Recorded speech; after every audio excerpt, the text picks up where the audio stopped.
Hello everyone. तो last class में हम एसिडिक स्ट्रेंथ के बारे में पढ़ रहे थे। तो जो लास्ट टाइम जो भी पढ़ा था हमने, उसमें किसी को कोई डाउट है?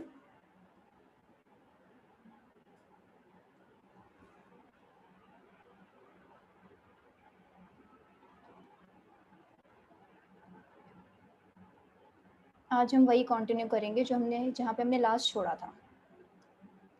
ठीक है, थोड़ा सा पार्ट बचा है एसिडिक स्ट्रेंथ का, तो आई होप लास्ट क्लास में किसी को डाउट नहीं है जो अभी तक हमने पढ़ा, क्योंकि हम वो सब अप्लाई करेंगे। तो थोड़ा सा पार्ट बचा है, वो देख लेते हैं। आज जो हम पढ़ने वाले हैं वो होगा फीजिबिलिटी ऑफ रिएक्शन। फीजिबिलिटी मतलब क्या रिएक्शन फीजिबल है, क्या रिएक्शन हो रही है या नहीं हो रही, वो हमें कैसे पता चलेगा। ठीक है, तो उसमें हम एसिडिक स्ट्रेंथ कैसे यूज़ कर सकते हैं फीजिबिलिटी ऑफ रिएक्शन पता लगाने के लिए, तो वो हम देखते हैं। Feasibility of reaction. ठीक है, तो फीजिबिलिटी ऑफ रिएक्शन हमें कैसे पता चलेगी? तो कोई भी जैसे रिएक्शन है, हम एसिड है, एसिड 1 है ये, ठीक है, एसिड 1, और ये रिएक्ट कर रही है सॉल्ट ऑफ एसिड 2 से, सॉल्ट ऑफ एसिड 2 से। तो जो प्रोडक्ट बनना चाहिए वो एसिड 2 बनेगा और प्लस सॉल्ट ऑफ एसिड 1। तो ये रिएक्शन कब होगी? ये रिएक्शन कब पॉसिबल है? जब एसिड 1 जो है स्ट्रॉन्गर होगा एसिड 2 से, तभी वो एसिड 2 को एसिड 2 के सॉल्ट से डिस्प्लेस कर पाएगा। अगर एसिड 1 वीक है एसिड 2 से, तो ये वाली रिएक्शन फिजिबल नहीं होगी। तो यहाँ पे हमें ये कंसेप्ट लगाना है। ठीक है, तो ये क्या है? Possible if Ka of acid 2, sorry, acid 1 is more than Ka of acid 1 और acid 2। ठीक है, strong acid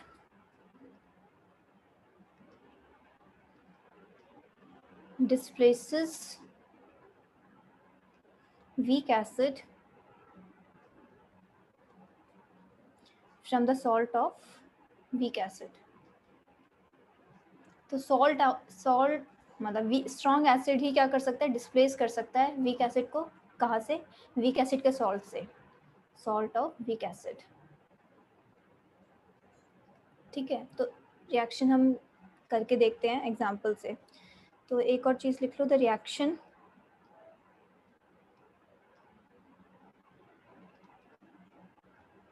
goes in the direction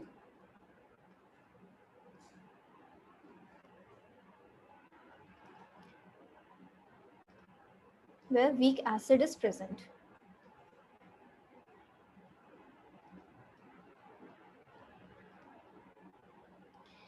week acid is present मतलब यहाँ पे क्या है? देखो हमने क्या बोला, एसिड 1 स्ट्रॉन्गर होना चाहिए एसिड 2 से। तो रिएक्शन की डायरेक्शन क्या है? फॉरवर्ड का। फॉरवर्ड का मतलब क्या है कि यहाँ पे एसिड 2 प्रेजेंट है और एसिड 2 कौन सा है? वीक एसिड है।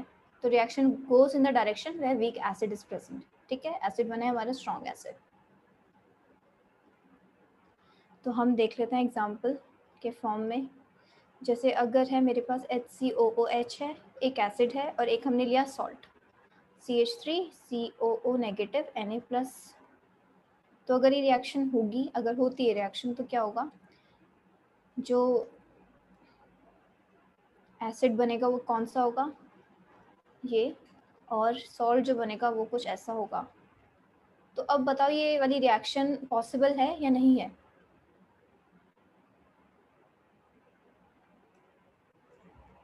वन वाली जो हमने पढ़ा अभी, इसके अकॉर्डिंग ये रिएक्शन हो रही है या नहीं हो रही?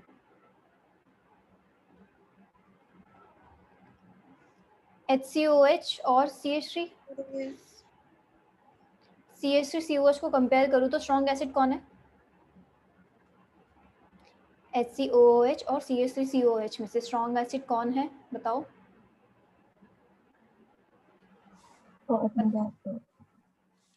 साक्षी थोड़ा जोर से बोलो। HCOOH। Yes, HCOH strong acid है हमारा। ठीक है, ये क्या है? Salt of weak acid. ये क्या है? Weak acid. और ये है सॉल्ट ऑफ स्ट्रॉन्ग एसिड। तो समझ आ रहा है तुम्हारी रिएक्शन किस डायरेक्शन में? तो स्ट्रॉन्ग एसिड ने वीक एसिड को उसके सॉल्ट से डिस्प्लेस किया और जो हमारे प्रोडक्ट बने उसमें भी वीक एसिड मिला, तो रिएक्शन उस डायरेक्शन में जाएगी जहाँ वीक एसिड प्रेजेंट हो। तो यहाँ पे वीक एसिड प्रेजेंट है तो ये वाली रिएक्शन होगी। ठीक है, इसमें डाउट किसी को? No ma'am. ठीक है, आगे चलते हो, किसी को डाउट हो तो पूछ लेना। एग्जाम्पल 2, HCOOH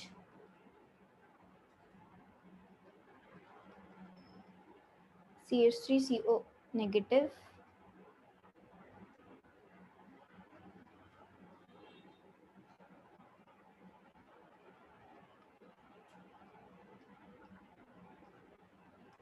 अब ये बताओ क्या वाली रिएक्शन होगी?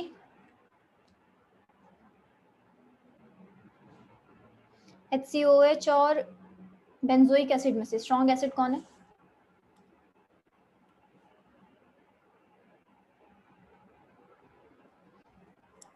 हाँ ma'am, HCOH। Yes, carboxylic acids में एरोमेटिक कार्बोक्सिलिक एसिड ज्यादा एसिडिक होता है हमारे एलिफेटिक से, लेकिन HCOH जो फॉर्मिक एसिड होता है वो स्ट्रॉन्ग एसिड होता है हमारे एरोमेटिक कार्बोक्सिलिक एसिड से।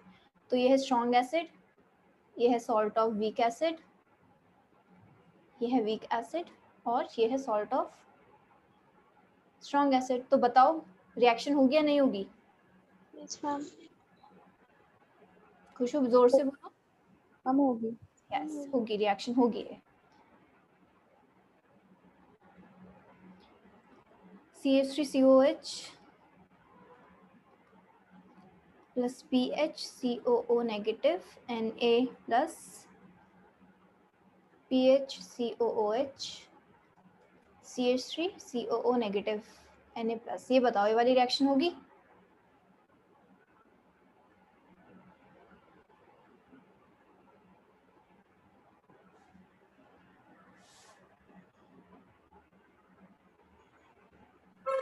नो मैम, शायद नहीं। रिएक्शन क्यों नहीं होगी? ये मेरा वीक एसिड है और जो एरोमेटिक कार्बोक्सिलिक एसिड है बेंजोइक एसिड ये स्ट्रॉन्ग एसिड है, तो ये रिएक्शन उस डायरेक्शन में नहीं जा रही जहाँ पे वीक एसिड बन रहा हो। हमें क्या मिल रहा है प्रोडक्ट्स में? स्ट्रॉन्ग एसिड मिल रहा है, तो ये नहीं है, तो यानी कि ये वाली रिएक्शन हमारी नहीं होगी। ठीक है, अब मैं लिख रही हूँ बाकी एग्जांपल्स, तो जल्दी जल्दी से बताना। अब CH3COOH Cl HCOO negative Na plus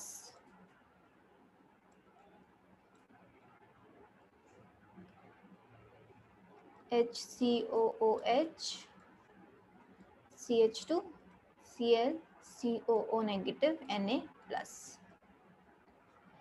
ये बताओ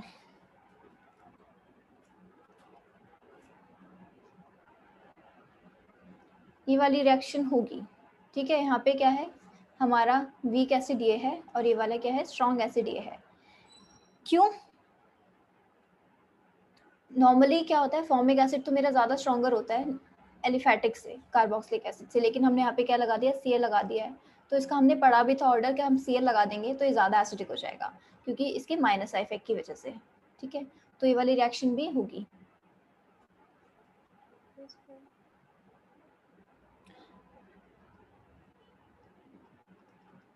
COOH CH3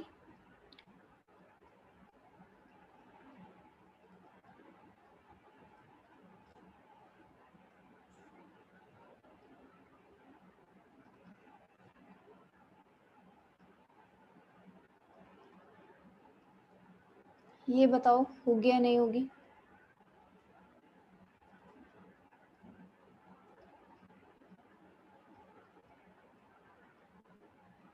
मैम होगी। अगर मैं इसकी बात करूं और इसकी बात करूं तो मेरा स्ट्रॉन्ग एसिड ये है, किस रीजन की वजह से स्ट्रॉन्ग एसिड ये? Ortho effect. Yes good Lakshita, ये ऑर्थो इफेक्ट की वजह से स्ट्रॉन्ग एसिड है। ठीक है, तो ये क्या है? स्ट्रॉन्ग एसिड है। फिर क्या है? तो अभी रिएक्शन होगी, ये सॉल्ट ऑफ वीक एसिड है, तो ये रिएक्शन हमारी होगी। ठीक है, हमारा स्ट्रॉन्ग एसिड से वीक एसिड बन रहा है तो रिएक्शन होगी।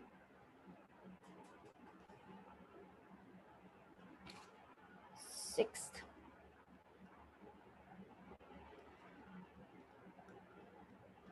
CH3 Ma'am, please show the previous page.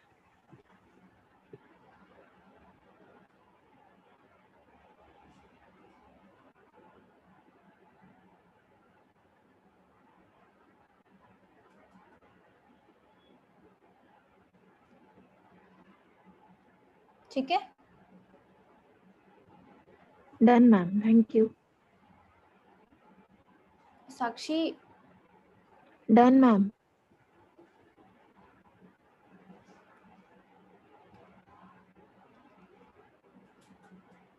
O negative K plus, ये बताओ जल्दी से, होगी रिएक्शन नहीं होगी?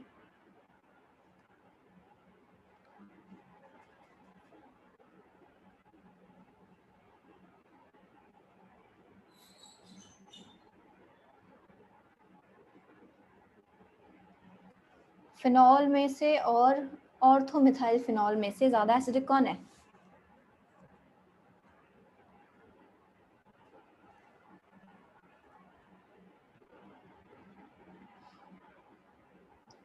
Ma'am phenol. Yes, phenol is ज़्यादा एसिडिक, ये है वीक मैम एसिड। रिएक्शन नहीं होगी। हाँ, इस वजह से रिएक्शन नहीं होगी क्योंकि प्रोडक्ट्स में हमें स्ट्रॉन्ग एसिड मिल रहा है, तो इस वजह से रिएक्शन नहीं होगी। ठीक है, यहाँ पे कोई ऑर्थो इफेक्ट नहीं लगता फिनॉल्स पे, हमने कल पढ़ा था कि फिनॉल्स में कोई ऑर्थो इफेक्ट नहीं होता।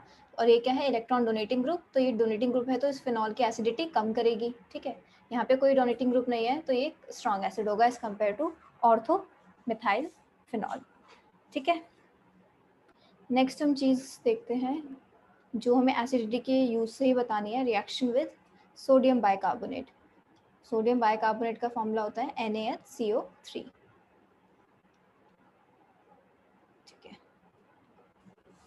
तो एक रिएक्शन देखते हैं, इसको हम बाइकार्बोनेट टेस्ट भी बोलते हैं। क्या अगर जो बाइकार्बोनेट टेस्ट है बेसिकली एसिडिटी पहचानने के लिए थोड़ा बहुत, CH3COH plus NaHCO3 CH3COO negative Na plus plus क्या बनेगा यहाँ पे H2CO3। पर ये H2CO3 एक्चुअली में यहाँ पे क्या रिएक्शन में बनता है, H2O प्लस CO2 के फॉर्म में बनता है। ठीक है, तो यहाँ पे जो ये H2CO3 है बेसिकली H2 प्लस CO2, इसका जो pK होता है हमारा ये होता है 6.4 के अराउंड होता है।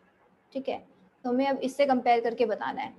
क्या अब हमें बताने की रिएक्शन होगी या नहीं होगी, हमें लॉजिक तो सेम लगाना है कि यहाँ पे CH3COH बन रहा है और यहाँ पे क्या है ये, तो CH3COH का क्या होगा pK, मतलब हमें पता करना है कि कार्बोक्सिलिक एसिड और H2CO3 में कौन सा ज़्यादा एसिडिक है। कार्बोक्सिलिक एसिड ज़्यादा एसिडिक है ये वाला एसिडिक एसिड, या फिर जो H2CO3 है इसका जो pK 6.4 है ये ज़्यादा एसिडिक है। तो मैं बताती हूँ, पहला इसका जो pK होता है 4.7, तो ये ज़्यादा एसिडिक है इसके कंपैरिजन में, तो ये वाली रिएक्शन क्या होगी, ये वाली रिएक्शन होगी। ठीक है, यस मैम। ठीक है, चलो तो बेसिकली ठीक है, अब हमें क्या पता चल गया कि कार्बोक्सिलिक एसिड तो हमारा ज़्यादा एसिडिक है, जो भी प्रोडक्ट H2 प्लस CO2 बन रहा है उसके कंपैरिजन में। तो हम अब हमें कार्बोक्सिलिक एसिड से पता है कि कौन से ज़्यादा एसिडिक है, ये पता है कि कौन से कम एसिडिक है जो उसके साथ रिएक्ट नहीं कर पाएंगे। तो हम थोड़ा वही लॉजिक यूज़ करके सॉल्व करने की कोशिश करते हैं। आगे के क्वेश्चन, PHSO3H है, साथ में NaHCO3 डाला है, PHSO3 minus Na plus H2 plus CO2। ठीक है, मैं यहाँ पे H2CO3 नहीं लिख रही। अब बताओ ये रिएक्शन होगी या नहीं होगी?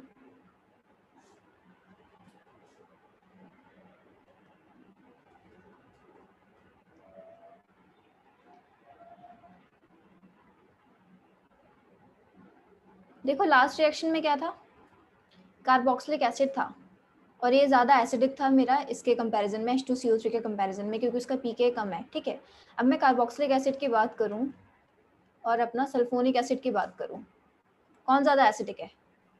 Ma'am sulphonic. ये ज़्यादा एसिडिक है, तो जब ये रिएक्ट कर रहा है इसके साथ तो ये भी तो रिएक्ट करेगा ना, ये तो क्योंकि उल्टा ज़्यादा एसिडिक है तो स्ट्रॉन्गर एसिड तो रिएक्ट करेगा ही। समझ आ रहा है? नेक्स्ट में तो ये रिएक्शन भी होगी, ये तो और ज़्यादा स्ट्रॉन्ग एसिड है उसके साथ, तो ये रिएक्शन होगी। ठीक है, यहाँ पे जो बन रहा है यहाँ पे वीक pK के प्रोडक्ट्स बन रहे हैं हमारे। ठीक है, H2CO3 है बेसिकली जो H2 और CO2 की फॉर्म में कन्वर्ट हो जाता है।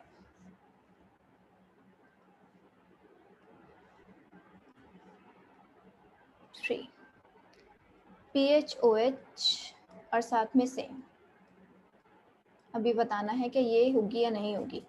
PHO negative Na plus plus H2O plus CO2।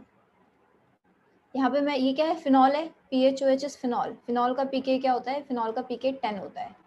अब बताओ ये रिएक्शन होगी या नहीं होगी?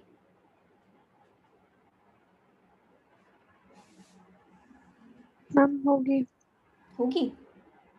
Yes ma'am. इसका तो पीके 10 हो गया। इसका पीके जो हम पढ़ रहे थे पीछे H2CO3 का, वो था कुछ 6.4 के अराउंड, आई गेस ये 6.4 ही था। तो ये तो वीक एसिड हुआ ना? यस मैम, अब नहीं होगी। हम नहीं होगी। हाँ, तो ये नहीं होगी।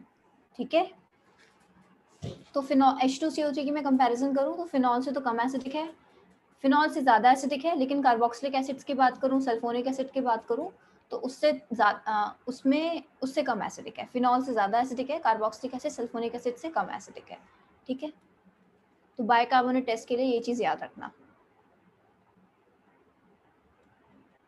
OH, NO2, NO2 and NO2। चलो, तो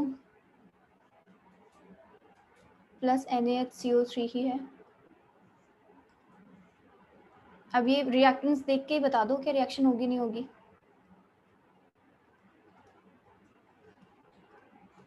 प्रोडक्ट देखने की मैम तो होगी। हाँ, ये रिएक्शन होगी। गुड, क्योंकि ये तो पिक्रिक एसिड है, हमने इसका नाम पढ़ा था ना इस एसिड का। Yes ma'am. H2 और पिक्रिक एसिड का जो 0 पॉइंट कुछ में होता है, 0 पॉइंट कुछ में पीके होता है, तो पीके बहुत कम होता है। यहाँ पे 0 पॉइंट में होता है पीके कुछ, तो ये बहुत कम होता है। H2CO3 का 6.4 है, तो ये काफ़ी क्या है, स्ट्रॉन्ग एसिड होता है। तो ये वाली हमारी रिएक्शन होगी। ठीक है, तो हमें कुछ ऐसे सॉल्व करने हैं क्वेश्चंस, अगर आ जाए तो। हमें थोड़ी बहुत पीके का आइडिया होना चाहिए, इसलिए मैंने बोला था जितनी चीज़ें तुम याद रख सको बेटर है। बाकी क्वेश्चंस प्रैक्टिस करोगे तो अपने आप धीरे धीरे लर्न हो जाएंगी चीज़ें, क्या इसका पीके इतना होता है, इसका पीके इतना होता है। कुछ कुछ तुम्हें याद रखने की ज़रूरत है, कुछ कुछ के ट्रेंड्स तो पक्का से याद होने चाहिए कि कौन सा ज़्यादा एसिडिक है, कौन सा कम एसिडिक है। तो क्वेश्चन लिख लो, which will give positive NaHCO3 test. ठीक है, NaHCO3 टेस्ट में बेसिकली क्या होगा, पॉजिटिव टेस्ट आ रहा है तो हमें कैसे पता चलेगा, जो CO2 रिलीज हो रही है उससे।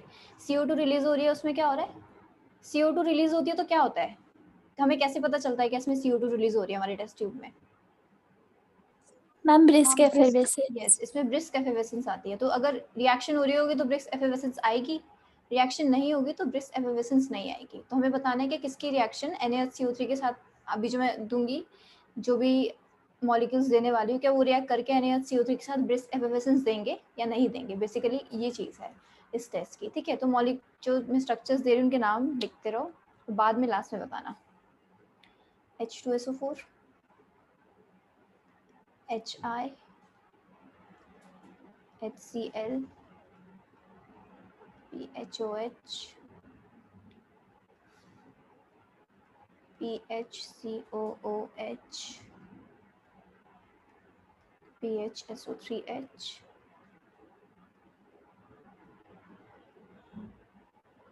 COOH, OH9, yes.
15, 16, 17. Wait.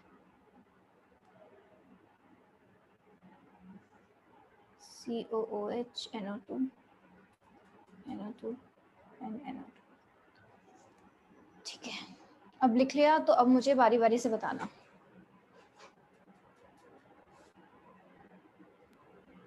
Ma'am first वाले का सॉल्ट क्या बनेगा? फर्स्ट वाले का सॉल्ट क्या बनेगा? NaOH प्लस H2SO4 की रिएक्शन कर NaH। देखो वो सब वैसे देखने की जरूरत नहीं है, हमें बस रिएक्टेंट से ही पता चल जाना चाहिए कि क्या होने वाला है। ठीक है, तो क्या बनेगा? Na2SO4 plus H2 plus CO2। तो ये मिला सॉल्ट। ठीक है, ये देखने की जरूरत नहीं है, इसी में और इसमें देख के बता दो बेसिकली। मतलब ये तो पता है ना कि H2CO2 का पीके क्या होगा, 6.4 के करीब, और Yes, ma'am. H2SO4 हमें देखना है। ठीक है, तो ये देख के बता दो। तो बेसिकली जो ये है, जो भी मॉलिक्यूल लिया है उसका पीके क्या होना चाहिए? ग्रेटर देन 6.4 होना चाहिए। अगर ये वैल्यू हमारी है उस एसिड की तो वो पॉजिटिव बाइकार्बोनेट टेस्ट देगा, नहीं तो वो नहीं देगा। ये चीज़ वैलिड होनी चाहिए। अब हमने एक रेफरेंस पॉइंट देख लिया था कि कार्बोक्सिलिक एसिड से रिएक्ट कर रहा था, यानी कि कार्बोक्सिलिक एसिड और कार्बोक्सिलिक एसिड से ज़्यादा एसिडिक जो भी होगा वो इसके साथ रिएक्ट कर रहा होगा, बाइकार्बोनेट टेस्ट पॉजिटिव दे रहा होगा। और जो भी कम एसिडिक होगा, फिनॉल्स वगैरह की बात अगर हम करें, एल्कोहल्स की बात करें, और एल्कोहल से कम जो भी एसिडिक होता है वो रिएक्शन नहीं देगा बाइकार्बोनेट टेस्ट के साथ। इतनी नॉलेज है, इतनी नॉलेज के साथ ये वाले क्वेश्चन सॉल्व हो जाएंगे। ट्राई करो। हाँ बोलो। मैम उसमें 6.4 ज्यादा नहीं होगा पीके के कंपैरिजन? हाँ सॉरी, 6.4 ज़्यादा होना चाहिए क्योंकि पीके रिवर्स हो जाता है। पीके लेस देन 6.4 होना चाहिए। ठीक है, Yes, ma'am. नेक्स्ट। ठीक है, चलो अब फर्स्ट बताओ, पॉजिटिव टेस्ट देगा या नेगेटिव टेस्ट देगा NaHCO3 के साथ? Ma'am positive. Ma'am positive. Positive देगा। देखो अब क्या देख सकते हो कि H2SO4 क्या है, कार्बोक्सिलिक एसिड से ज़्यादा एसिडिक है। जितने भी इनऑर्गेनिक एसिड्स होंगे, H2SO4 की बात कर लो और आगे भी जो होते हैं इनऑर्गेनिक एसिड्स, ये HCl, HF वगैरह, ये सारे एसिडिक होते हैं ऑर्गेनिक एसिड से। तो कार्बोक्सिलिक एसिड एक ऑर्गेनिक एसिड है, H2SO4 एक इनऑर्गेनिक एसिड है, तो ये तो उससे ज़्यादा एसिडिक होना ही है। जब कार्बोक्सिलिक एसिड पॉजिटिव टेस्ट दे रहा है तो H2SO4 भी पॉजिटिव टेस्ट ही देगा। HI देगा पॉजिटिव टेस्ट, यस मैम। ये भी पॉजिटिव टेस्ट देगा। HCl देगा, यस मैम। फिनॉल देगा, PHOH फिनॉल, नो मैम। तो ये नेगेटिव टेस्ट देगा। PHCOH yes ma'am. Yes ma'am. Positive test. Sixth बताओ, ये देगा PHSO3H, yes yes ma'am. Ma'am. Yes ये भी पॉजिटिव टेस्ट देगा। सेवेंथ,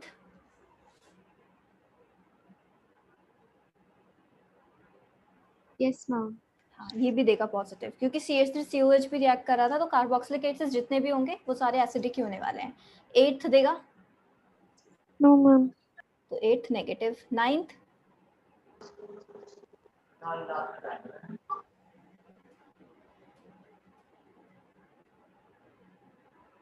बोलो नाइन्थ देगा या नहीं देगा? कंफ्यूज मत हो, स्ट्रक्चर देख के इजी है।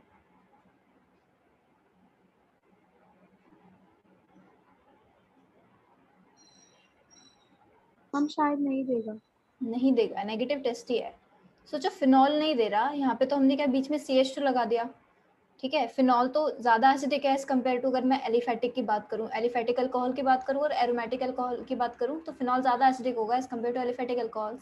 अब यहाँ पे क्योंकि CH2 है तो ये एलिफेटिक बन गया, ये sp3 कार्बन है, तो ये तो और ज़्यादा कम एसिडिक होगा। ठीक है, तो ये नेगेटिव टेस्ट देगा, मतलब नेगेटिव होगा, टेस्ट नहीं देगा। HNO3 देगा या नहीं देगा?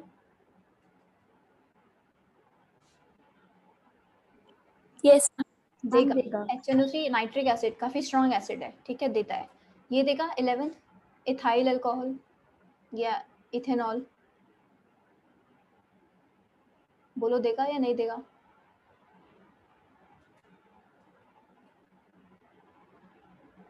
जल्दी जल्दी बताओ तो फिनॉल के एग्जांपल्स। हाँ लक्षिता बोलो। मैम नहीं देगा। नहीं देगा, यस। फिनॉल नहीं दे रहा है भाई, फिनॉल, फिनॉल तो क्या है, बेंजीन पे OH है, तो ये तो CH3CH2OH है, ये तो और भी कम एसिडिक है फिनॉल के कंपैरिजन में, तो ये भी नहीं देगा। ये देगा 12th, yes yes ma'am. Ma'am. Yes ये देगा। 13th देगा acetic acid, yes ma'am. Yes ये भी देगा, इसके साथ हमने एग्जांपल भी किया था। 14th देगा, Yes, ma'am. Yes, ma'am. 14th भी देगा। 15th 15th नहीं देगा, ठीक है। ये याद रखो कि ये एलिफेटिक अल्कोहल है, भले ही हमने NO2 लगा दिया है लेकिन ज़्यादा एसिडिक फिनॉल भी नहीं दे रहा। फिनॉल जो था PHOH जो फिनॉल था वो भी नहीं दे रहा, तो यहाँ पे तो एलिफेटिक अल्कोहल है तो वो भी नहीं देगा। भले ही हमने NO2 ग्रुप लगा दिया है, यहाँ पे उसका कोई रोल नहीं है क्योंकि इससे ज़्यादा एसिडिक है फिनॉल, पर वो भी नहीं दे पा रहा।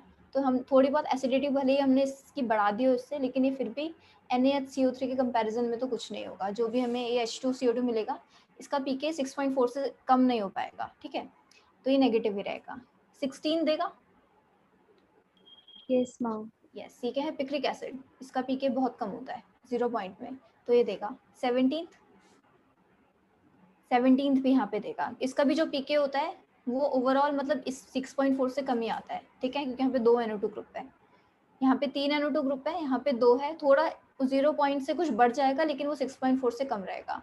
18th देगा, 18th Yes, ma'am. 18th भी देगा। 18 तो कार्बोक्सिलिक एसिड है प्लस हमने NO2 लगा दिए हैं तो काफ़ी ज़्यादा एसिडिक है, ठीक है। मैम हाँ बोलो। मैम इसमें ortho effect. Ortho effect, ortho effect से क्या होता है, एसिडिटी बढ़ती है घटती है? मैम बढ़ रही है। बढ़ रही है ना, यस मैम। एसिडिक तो है ही ज़्यादा, ठीक है। Yes ma'am. Yes ma'am. चलो तो हमारी एसिडिटी यहाँ पे ख़त्म हो गई है। एसिडिक इफेक्ट में, एसिडिटी में जो भी हमने पढ़ा है अभी तक उसमें कोई डाउट हो तो पूछ लो, नहीं तो अब मैं बेसिक स्ट्रेंथ स्टार्ट करने जा रही हूँ।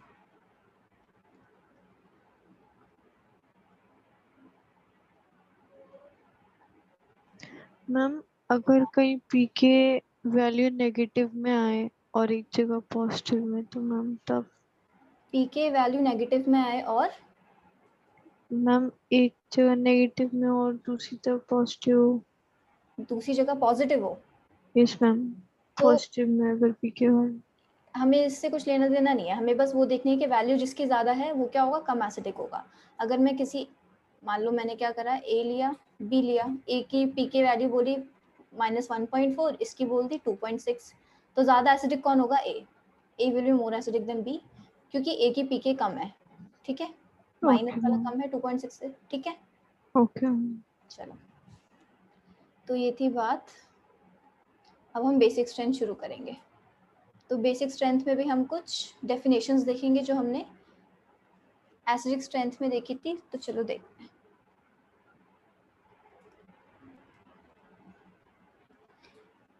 हाँ तो डेफिनेशन है, आर्हेनियस ने एसिड के लिए क्या बोला था बताओ,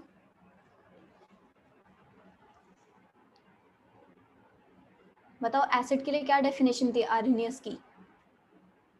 Arrhenius acid H plus donor. H plus donor in कहाँ पे, वाटर। वाटर में। तो ये भी क्या है, बेस क्या होता है, बेसिकली हम बेस की डेफिनेशन कर रहे हैं, तो बेस क्या होंगे, OH माइनस डोनर, और यहाँ पे भी इसने क्या कंडीशन दे दी, वाटर की, क्या, इन वाटर, ठीक है।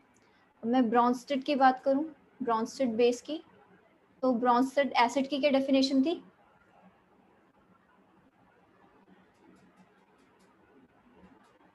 Proton donor.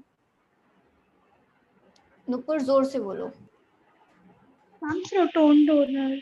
Yes proton donor, proton donor थे वो, ठीक है, उसमें कोई सॉल्वेंट की कंडीशन नहीं थी। ब्रॉन्स्टेड ने बेस की डेफिनेशन क्या बताई, प्रोटॉन जो कि H प्लस ही होता है, प्रोटॉन एक्सेप्टर, ठीक है, जो प्रोटॉन एक्सेप्ट करे वो क्या है, बेस है।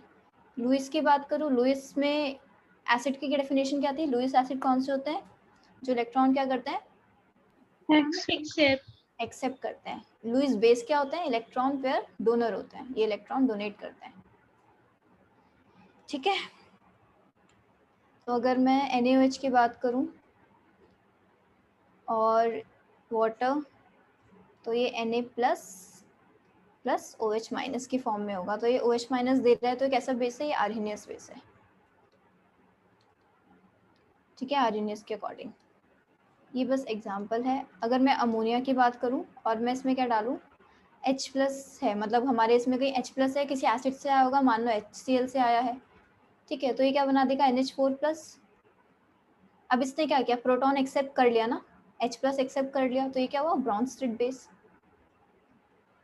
ठीक है।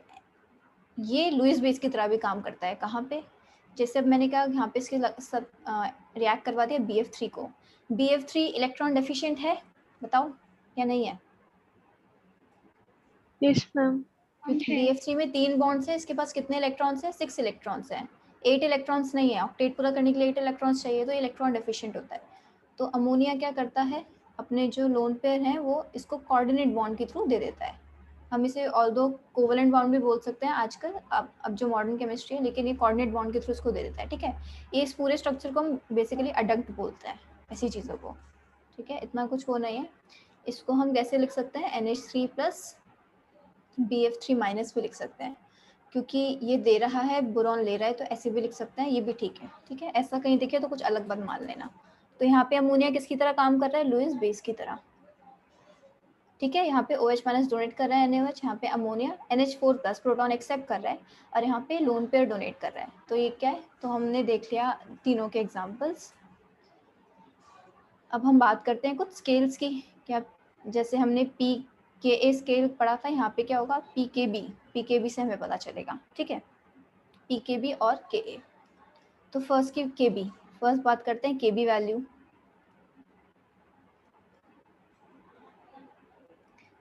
तो if Kb value increases,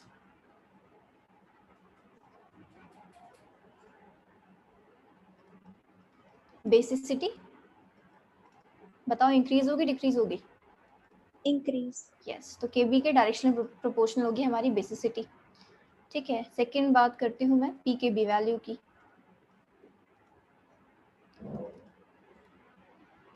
pKb का फॉर्मूला क्या होगा?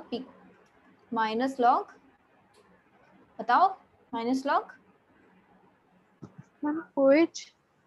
OH नहीं, Kb। अगर मैं POH Yes, sir. निकालूंगी वो होगा माइनस लॉग OH की कंसंट्रेशन, OH माइनस की। ठीक है, पीएच निकालूंगी वो क्या होगा? माइनस लॉग H प्लस की कंसंट्रेशन। और अगर मैं pKa निकालूंगी वो क्या होगा? Minus log Ka। और pKb होगा माइनस लॉग Kb। ठीक है, इन चारों में डिफरेंस पता होना चाहिए। pK is different, pH is different, POH is different, pKb is different. ठीक है, Yes, ma'am. तो अब pKb की वैल्यू इंक्रीज होगी तो बेसिसिटी क्या होगी? डिक्रीज। ठीक है, सिमिलरली जैसे एसिड के लिए पढ़ रहे थे वैसे ही सेम क्या है बेस के लिए। ठीक है, तो अब एक चीज देखते हैं। अब देखो काफी सारे बेसिस क्या होते हैं? इलेक्ट्रॉन डोनर्स होते हैं, जो लुईस बेस की बात करते हैं। ठीक है, तो अगर किसी के पास नेगेटिव चार्ज है तो वो भी लुईस बेस की तरह काम कर सकता है। ठीक है, कोई अनायन है, बेसिकली कोई भी अनायन है वो लुईस बेस की तरह काम कर सकता है, क्योंकि अपने इलेक्ट्रॉन्स दे सकता है। ठीक है, तो अगर मैं उस अनायन की स्टेबिलिटी की बात करूँ, अगर वो अनायन स्टेबल ज्यादा होगा तो वो ज्यादा अच्छा बेस होगा या फिर वो बुरा बेस होगा? Ma'am, weak base. हाँ, अगर अनायन स्टेबल ज्यादा है यानी कि वो स्टेबल है, मतलब उसमें कोई उसको कुछ, अब वो पैनिक स्टेट में नहीं है, वो स्टेबल है, वो नहीं देना चाहेगा अपने इलेक्ट्रॉन्स कंपैरेटिवली। अगर मैं ऐसे एनायन से कंपेयर करूँ जो कि अनस्टेबल है, अगर एनायन अनस्टेबल है इलेक्ट्रॉन्स लेके, तो अपने इलेक्ट्रॉन्स क्या होगा? वापस देना चाहेगा। तो जो अनस्टेबल है यानी कि देना चाह रहा है, यानी कि वो बेसिक ज्यादा है। जो स्टेबल है वो कम देना चाह रहा है, वो बेसिक कम है। तो अगर एनायन की स्टेबिलिटी बढ़ेगी तो बेसिसिटी क्या होगी? डिक्रीज होगी। ठीक है, तो एक सेकेंड, जितना स्टेबल अनायन होगा, स्टेबल अनायन वीकर बेस, तो ये चीज याद रखनी है।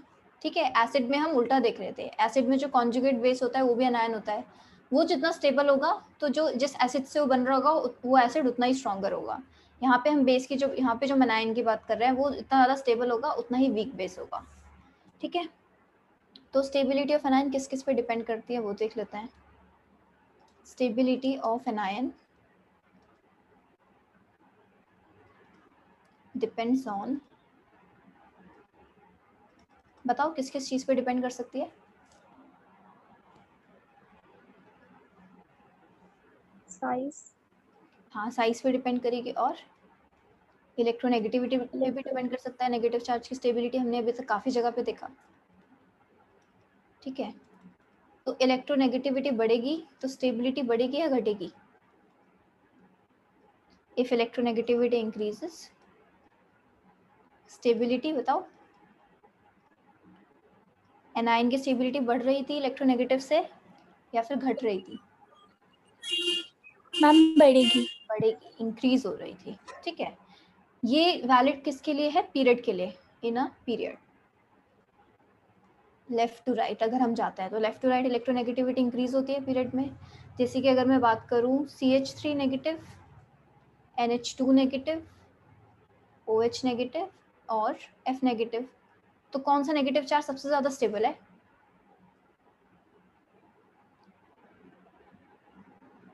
बताओ। फ्लोरीन। फ्लोरीन सबसे ज्यादा स्टेबल है, फिर OH माइनस, फिर ये इलेक्ट्रोनेगेटिव एटम पे नेगेटिव चार्ज ज्यादा स्टेबल होता है। ठीक है, तो सबसे ज्यादा इलेक्ट्रोनेगेटिव F है, तो उस पे नेगेटिव चार्ज सबसे ज्यादा स्टेबल होगा। उसके बाद हमारा OH माइनस आएगा, then NH2 minus and then CH3। तो ये तो हो गया ऑर्डर स्टेबिलिटी का। ठीक है, तो अब मैं लुईस बेसिसिटी का ऑर्डर देखूँ तो वो उल्टा हो जाएगा। CH3 नेगेटिव ज्यादा बेसिक होगा NH2 नेगेटिव के कंपैरिजन में, NH2 नेगेटिव ज़्यादा बेसिक होगा OH नेगेटिव के कंपैरिजन में, और OH नेगेटिव ज़्यादा बेसिक होगा F नेगेटिव के कंपैरिजन में। ये क्या है? लुईस बेसिसिटी का ऑर्डर। ठीक है, स्टेबिलिटी के जो कि इन्वर्सली प्रोपोर्शनल है, स्टेबिलिटी ज़्यादा तो यानी कि बेसिसिटी कम। ठीक है, यस मैम। चलो दूसरा फैक्टर है साइज। तो साइज अगर इंक्रीज होगा तो स्टेबिलिटी बढ़ेगी या घटेगी? हम बढ़ेगी।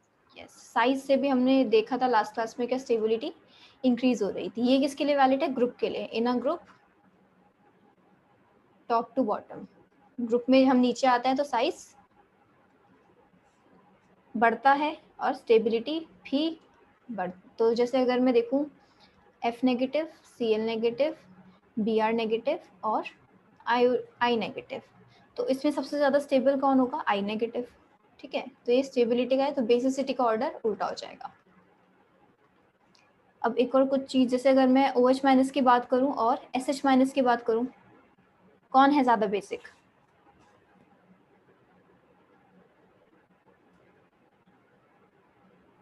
Ma'am SH minus. SH minus ज़्यादा। अच्छा, ज़्यादा स्टेबल एनायन कौन है? Ma'am SH। SH माइनस ज़्यादा स्टेबल है। क्यों? क्योंकि नीचे है ना ग्रुप में, O के नीचे आता है, साइज बढ़ रहा है तो ज़्यादा स्टेबल है। तो बेसिसिटी किसकी ज़्यादा होगी? इनवर्सली प्रोपोर्शनल होते हैं स्टेबिलिटी के, तो yes ma'am. Basicity OH minus की ज़्यादा होगी। ठीक है, कंफ्यूज मत होना। Lewis basicity. एक और OH माइनस और NH2 माइनस। अब बताओ कौन ज़्यादा बेसिक है इसमें से?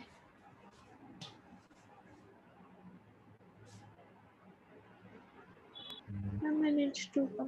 NH2। NH2 माइनस ज़्यादा बेसिक है। यस, स्टेबल कौन है ज़्यादा? Ma'am OH। Yes, OH minus ज़्यादा स्टेबल है क्योंकि इसकी इलेक्ट्रोनेगेटिविटी ज़्यादा है। ठीक है, ये लिख लेना ऑर्डर्स के साइड में, किसका लिख रहे हो? स्टेबिलिटी का लिख रहे हो या लुईस बेसिसिटी का लिख रहे हो? वरना कभी उसे स्टेबिलिटी का समझ लो या फिर बेसिसिटी का समझ लो तो लिख लेना साइड में। ठीक है, इतना सबको क्लियर है? काफ़ी बार पढ़ भी चुके हैं हमें। चलो नेक्स्ट पे आते हैं। हम आते हैं अपने ऑर्गेनिक नाइट्रोजनस बेसिस करेंगे अब। ऑर्गेनिक में नाइट्रोजनस बेसिस कौन कौन से होते हैं? नाइट्रोजनस मतलब क्या? जो नाइट्रोजन के थ्रू जो बेसिक कैरेक्टर दिखाते हैं अपना। ठीक है, तो पहले होते हैं हमारे एलिफेटिक अमीन्स, जैसे ये।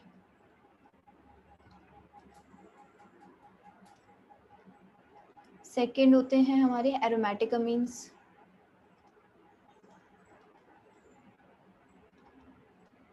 एलिफेटिक जैसे, वेट पहले लिख लेते हैं। थर्ड होते हैं amidines and fourth are amides.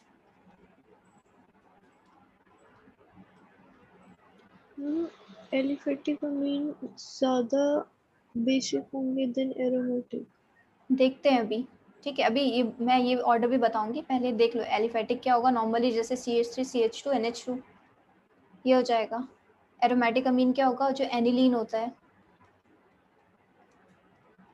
ठीक है, एमिडीन्स क्या होते हैं? एमिडीन्स होते हैं CH3 C double bond NH NH2।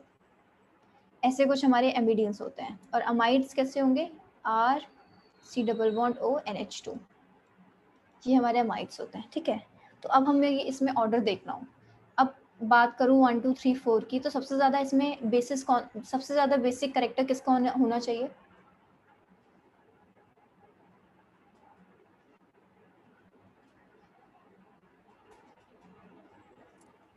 Ma'am एमिडी। Yes, amidine सबसे ज़्यादा बेसिक होंगे क्योंकि इसमें 2 नाइट्रोजन है। ठीक है, आगे हम रेजोनेंस भी अभी देखेंगे कैसे कैसे होगी, लेकिन अभी देख लो अमीडीन ज़्यादा एसिडिक बेसिक होने वाले हैं बेसिकली। इसके बाद आएंगे एलिफेटिक, इसके बाद आते हैं एरोमेटिक अमीन्स, और सबसे लास्ट में हमारे अमाइड्स आते हैं। सबसे कम बेसिक जो होते हैं हमारे अमाइड्स होते हैं, काफ़ी वीक बेसिस में आते हैं हमारे अमाइड्स। ठीक है, तो ये आगे भी हम देखेंगे कि क्यों होता है।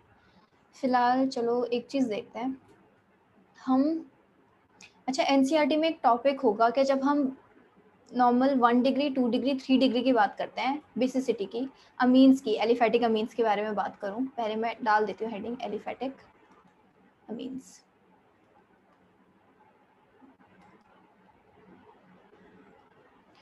तो ये बताओ मुझे गैसियस स्टेट में क्या ऑर्डर होता है बेसिसिटी का, एलिफेटिक अमीन्स का?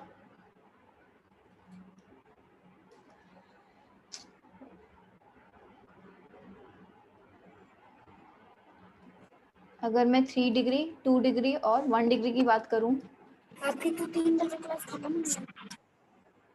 क्या?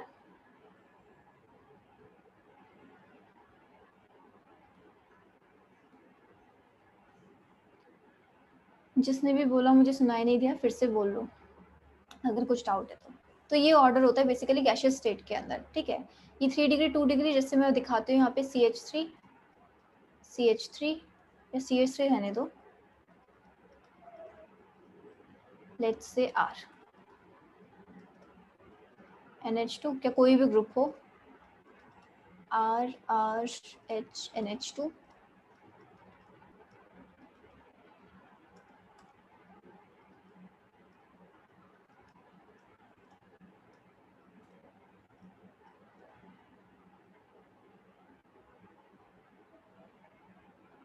One degree. ठीक है, और नॉर्मली यहाँ पे अमोनिया लिख देती हूँ। तो ये 3 डिग्री था, ये 2 डिग्री था, ये 1 डिग्री था, और ये क्या है?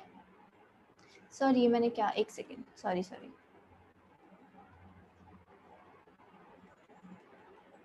ये सारे के सारे मैंने प्राइमरी अमीन्स ही बना दिए हैं।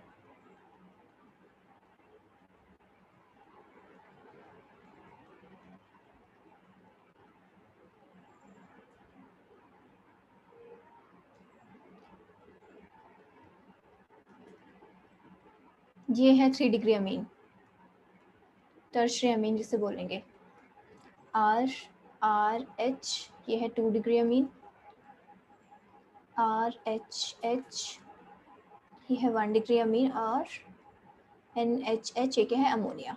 ठीक है, अब इसमें जो ऑर्डर होगा बेसिसिटी का ये होगा। ठीक है, अब मुझे इसका रीज़न बताओ कि ये वाला बेसिसिटी का ऑर्डर क्यों होगा। ये टॉपिक पूरा एनसीईआरटी का है, बताओ मुझे।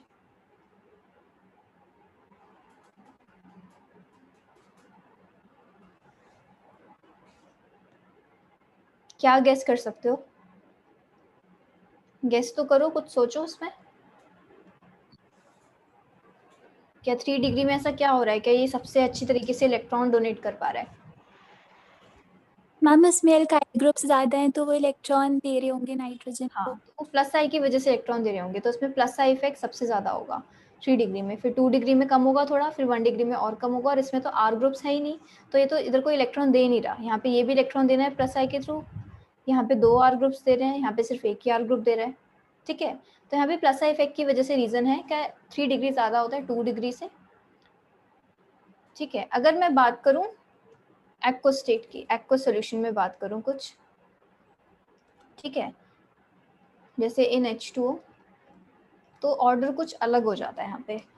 अब ऑर्डर भी किस पे डिपेंड करेगा, इन केस देखो ये होगा 2 डिग्री हमेशा ज़्यादा एसिडिक होगा, 3 डिग्री, देन 1 डिग्री। अमोनिया सबसे कम एसिडिक होता है हमेशा, ठीक, सॉरी बेसिक होता है, ठीक है, ये कब होगा, जब जो आर ग्रुप होगा मेरा, जो भी आर ग्रुप जो मैं यहाँ पे जो लगा रही हूँ, ये आर ग्रुप मेरा क्या हो यहाँ पे नॉट इक्वल टू, या तो CH3 लिख लो उसे, कि CH3 से बड़ा होना चाहिए। और क्या हो सकता है 1 डिग्री 3 डिग्री अमोनिया। ये कब होगा, जब आर क्या होगा CH3 होगा। ठीक है, इसका रीज़न किसी को पता है, किसी को भी एनसीईआरटी पढ़ी होगी 11 12th में कभी।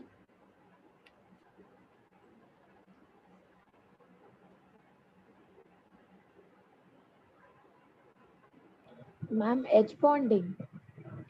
एच बॉन्डिंग भी है, लेकिन एच बॉन्डिंग से ये अलग अलग चीज़ें क्यों आ रही हैं?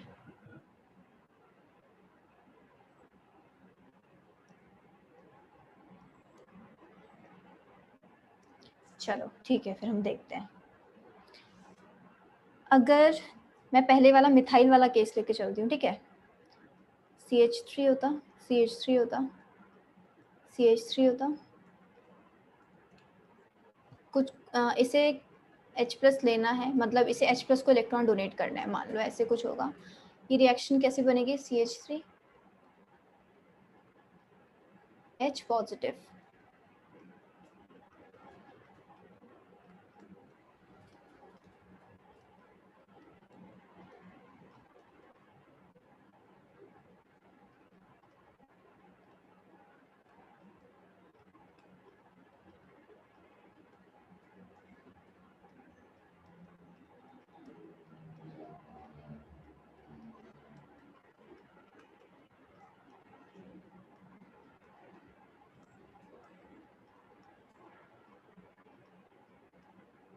ठीक है, अमोनिया कम है, अमोनिया की बात नहीं कर रही मैं अभी, इन दिनों में देखते हैं। ठीक है, अब देखो प्लस आई इफेक्ट से क्या हो रहा था, प्लस आई इफेक्ट क्या करता है, जो ये जो मिथाइल ग्रुप्स उसको एन को इलेक्ट्रॉन डेंसिटी देंगे, ये क्या करेंगे, इसका इलेक्ट्रॉन डेंसिटी यहाँ पे बढ़ाएंगे, इलेक्ट्रॉन डेंसिटी बढ़ेगी तो बहुत एन जो है इजीली डोनेट कर पाएगा, तो उसकी लुईस बेसिसिटी बढ़ेगी। ठीक है, अब ये बात थी गैसियस स्टेट की, उसमें इंडक्टिव इफेक्ट लग रहा था। अगर मैं अब एक्वा सोल्यूशन में डाल दिया है, इंडक्टिव इफेक्ट अब भी लग रहा है, इंडक्टिव इफेक्ट में कोई चेंज नहीं है, लेकिन कुछ एडिशनल फैक्टर्स आ गए हैं। अब मैंने किसी सोल्यूशन में डाल दिया है, तो एडिशनल फैक्टर्स क्या आ गए हैं, एक तो आ गया क्या, एच बॉन्डिंग हो रही होगी। मैम इसमें कॉन्जुगेट एसिड की स्टेबिलिटी वाला फैक्टर है। हाँ, ये कॉन्जुगेट एसिड है ना, ये जो बने हैं सारे, ये कॉन्जुगेट एसिड ही बने हैं। ठीक है, तो इस इन्हीं की स्टेबिलिटी की बात कर रहे हैं कि ये क्या वाटर के साथ क्या करेंगे, एच बॉन्डिंग कर रहा होगा, ये वाले जो एच होंगे। तो एच बॉन्डिंग किस में सबसे ज्यादा है, जो प्राइमरी से बन रहा है। Yes ma'am. ठीक है, तो एच बॉन्डिंग के अकॉर्डिंग सबसे ज्यादा बेसिक क्या होना चाहिए था, 1 डिग्री, क्योंकि 1 डिग्री से जो कॉन्जुगेट एसिड जो बन रहे हैं, ये सारे कॉन्जुगेट एसिड हैं, ये सबसे ज्यादा स्टेबल बन रहा है, यानी कि ये स्टेबल बन रहा है, तो यानी कि बहुत इजीली बन जाएगा एच बॉन्डिंग की वजह से। ठीक है, लेकिन इसमें अगर मैं देखूँ, इसमें क्या है, प्लस साइज सबसे कम है, इसका प्लस साइज सबसे कम है और इसका एच बॉन्डिंग सबसे ज्यादा है। तो बात आ जाती है कि दो इफेक्ट्स लग रहे हैं, लेकिन एक और इफेक्ट लग रहा होता है, सॉल्वेशन भी लग रहा होता है। सॉल्वेशन भी क्या होता है, सॉल्वेशन साइज के साथ डिक्रीज होगा, या सॉल्वेशन डिक्रीजेस विद साइज। क्या अगर साइज बड़ा होगा, मतलब सॉल्वेट तो जो आयंस बनेंगे मेरे सोल्यूशन में वही तो सॉल्वेट हो रहे होंगे ना, वाटर मॉलिक्यूल्स में सॉल्वेट कर होंगे, तो साइज बढ़ता है तो सॉल्वेशन डिक्रीज होती है। सॉल्वेशन भी क्या होता है, एक तरीके से स्टेबलाइजिंग फैक्टर होता है, तो सॉल्वेशन कम है तो स्टेबिलिटी भी डिक्रीज होती है। तो सबसे ज्यादा साइज बड़ा क्या होगा, 3 डिग्री वाले का मेरा साइज बड़ा होगा, डिक्रीजेस विद साइज। ठीक है, तो सॉल्वेशन के अकॉर्डिंग भी मेरा यही वाला ज्यादा स्टेबल है। ठीक है, एच बॉन्डिंग के अकॉर्डिंग भी ज्यादा स्टेबल है ये, और सॉल्वेशन के अकॉर्डिंग भी ज़्यादा स्टेबल है ये। लेकिन अगर मैं प्लस आई इफेक्ट देखूँ, जो यहाँ पे काफ़ी अच्छा फैक्टर है, प्लस आई भी, प्लस आई इसमें सबसे ज़्यादा है। ठीक है, तो ये 3 फैक्टर्स मिला के जब हम बात करते हैं, तो हम जो ऑर्डर निकल के आता है वो क्या है, अगर हम अपना 2 डिग्री से देखें, 2 डिग्री में हमारा प्लस आई भी ठीक ठाक है, 2 मिथाइल से बन रहा है। ठीक है, 2 मिथाइल से बन रहा है, ठीक ठाक प्लस आई है। यहाँ पे 2 हाइड्रोजन के एच बॉन्डिंग कर पा रहे हैं, और इसका साइज भी इंटरमीडिएट है, साइज भी इंटरमीडिएट है, थोड़ी बहुत हाइड्रोजन बॉन्डिंग भी हो रही है, ठीक ठाक एच प्लस आई इफेक्ट भी है। तो क्या है, सारे इफेक्ट्स क्या है, बैलेंस्ड है, सबका थोड़ा थोड़ा अमाउंट है। तो इस केस में क्या होता है, जब भी एक्व स्टेट की बात करते हैं, तो 2 डिग्री जो होता है हमेशा सबसे ज़्यादा बेसिक होता है। ठीक है, अब बात आती है 3 डिग्री और 1 डिग्री की। 2 डिग्री में क्या है, सारे के सारे इफेक्ट्स लग रहे हैं ठीक ठाक अमाउंट में, तो वो सबसे ज़्यादा क्या हो जाता है, एसिडिक हो जाता है। अब बात आती है 3 डिग्री और 1 डिग्री की। ठीक है, अब मिथाइल कैसा है, मिथाइल काफ़ी छोटा है, मिथाइल जो ग्रुप है वो काफ़ी स्मॉल ग्रुप है। ठीक है, तो अगर मैं इसकी प्लस आई की बात करूं और बाकी लार्जर आर ग्रुप से, तो उसका प्लस आई कम होगा, काफ़ी छोटा है, और छोटी की वजह से क्या हो रहा होगा, ये साइज नहीं बढ़ रहा होगा ज़्यादा। मतलब अगर मैं यहाँ की बात करूँ, यहाँ पे एच बॉन्डिंग भी अच्छी कर रहा है, मतलब एच बॉन्डिंग यहाँ पे मेजर, यहाँ पे क्या है, यहाँ पे 3 मिथाइल का क्या लग रहा है, प्लस आई लग रहा है, लेकिन ये बहुत छोटे ग्रुप से तो इतना अच्छा मिथाइल नहीं कर पा रहे हैं। लेकिन यहाँ पे इस वाले मॉलिक्यूल में मुझे मिथाइल के छोटे होने का फायदा क्या हो रहा है कि स्टेरिक हिंड्रेंस बहुत कम है एच बॉन्डिंग के लिए, तो यहाँ पे एच बॉन्डिंग बहुत अच्छी करवा रहा होगा ये। तो इस वजह से 2 डिग्री के बाद क्या जाता है, 1 डिग्री आ जाता है, 1 डिग्री के बाद लास्ट में 3 डिग्री आता है, और फिर लास्ट में अमोनिया। अमोनिया हमेशा लीस्ट बेसिक ही रहेगा, हम अगर हम आर बेसिकली नॉर्मल जो सब्स्टिट्यूट अमीन्स की बात करें। तो क्या हो रहा है, जो मिथाइल केस के है, जब आर हमारा मिथाइल है तो 2 डिग्री तो हमेशा ज़्यादा रहेगा, 2 डिग्री दूसरे केसेस में भी ज़्यादा रहेगा जब भी हम एक्वस की बात करेंगे। 3 डिग्री और 1 डिग्री में क्या हो रहा है, यहाँ पे मेजर इफेक्ट क्या हो जाता है, हम एच बॉन्डिंग को और सॉल्वेशन को क्या मान लेते हैं, डोमिनेटिंग इफेक्ट मान लेते हैं एच बॉन्डिंग और सॉल्वेशन को, क्योंकि इसमें जो प्लस आई हो रहा होता है वो उतना स्ट्रांग नहीं होता, क्योंकि मिथाइल काफ़ी छोटा ग्रुप है, एक ही कार्बन है, एक कार्बन का प्लस आई काफ़ी कम हो रहा होगा। ठीक है, तो यहाँ पे जो डोमिनेटिंग इफेक्ट हम मान लेते हैं वो कौन सा मान लेते हैं, एच बॉन्डिंग और सॉल्वेशन। तो एच बॉन्डिंग और सॉल्वेशन जिसमें ज़्यादा हो रही है उसको हम नेक्स्ट 1 दे देते हैं, मतलब 1 डिग्री, फिर थोड़ा कम एसिडिक हो जाता है 2 से, फिर 3 हो जाता है, 3 डिग्री लास्ट में चला जाता है। ठीक है, एक और नेक्स्ट जो एग्जाम्पल देखते हैं, मान लो क्या है, इथाइल है। हाँ खुशबू बोलो। मैम इसमें जो स्टेबिलिटी ऑर्डर है मैम, वो नहीं होना चाहिए 2 degree then 1 degree then 3 degree? हाँ, ये नहीं, स्टेबिलिटी ऑर्डर नहीं, ये बेसिसिटी ऑर्डर है। क्या बेसिक सबसे ज़्यादा कौन सा होगा, वही स्टेबिलिटी ऑर्डर भी उसी से आता है। देखो बेसिक ज़्यादा जो होगा वही तो अपना जो कॉन्जुगेट इसे स्टेबल बना रहा होगा ना। Yes ma'am. कॉन्जुगेट एसिड की बात कर रहे हैं हम, यहाँ पे एनाइन की बात नहीं कर रहे। एसिड अगर स्टेबल बन रहा होगा तो ये यानी कि नाइट्रोजन भी ज़्यादा अपना लोन पेयर अच्छे से दे रहा होगा। ठीक है, यस मैम।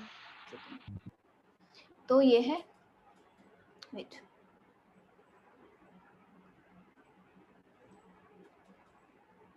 CH2 CH3। अभी क्या है, इथाइल आ गया, ये बड़ा है मिथाइल से। अब इथाइल की जगह कोई भी ग्रुप ले सकते हैं जो कि मिथाइल से बड़ा हो, आर ग्रुप कोई भी जो मिथाइल से बड़ा हो। ठीक है, यहाँ पे मैं फॉर एग्जांपल के लिए बस एक ये ले लेती हूँ, CH2 CH3 CH2 CH3।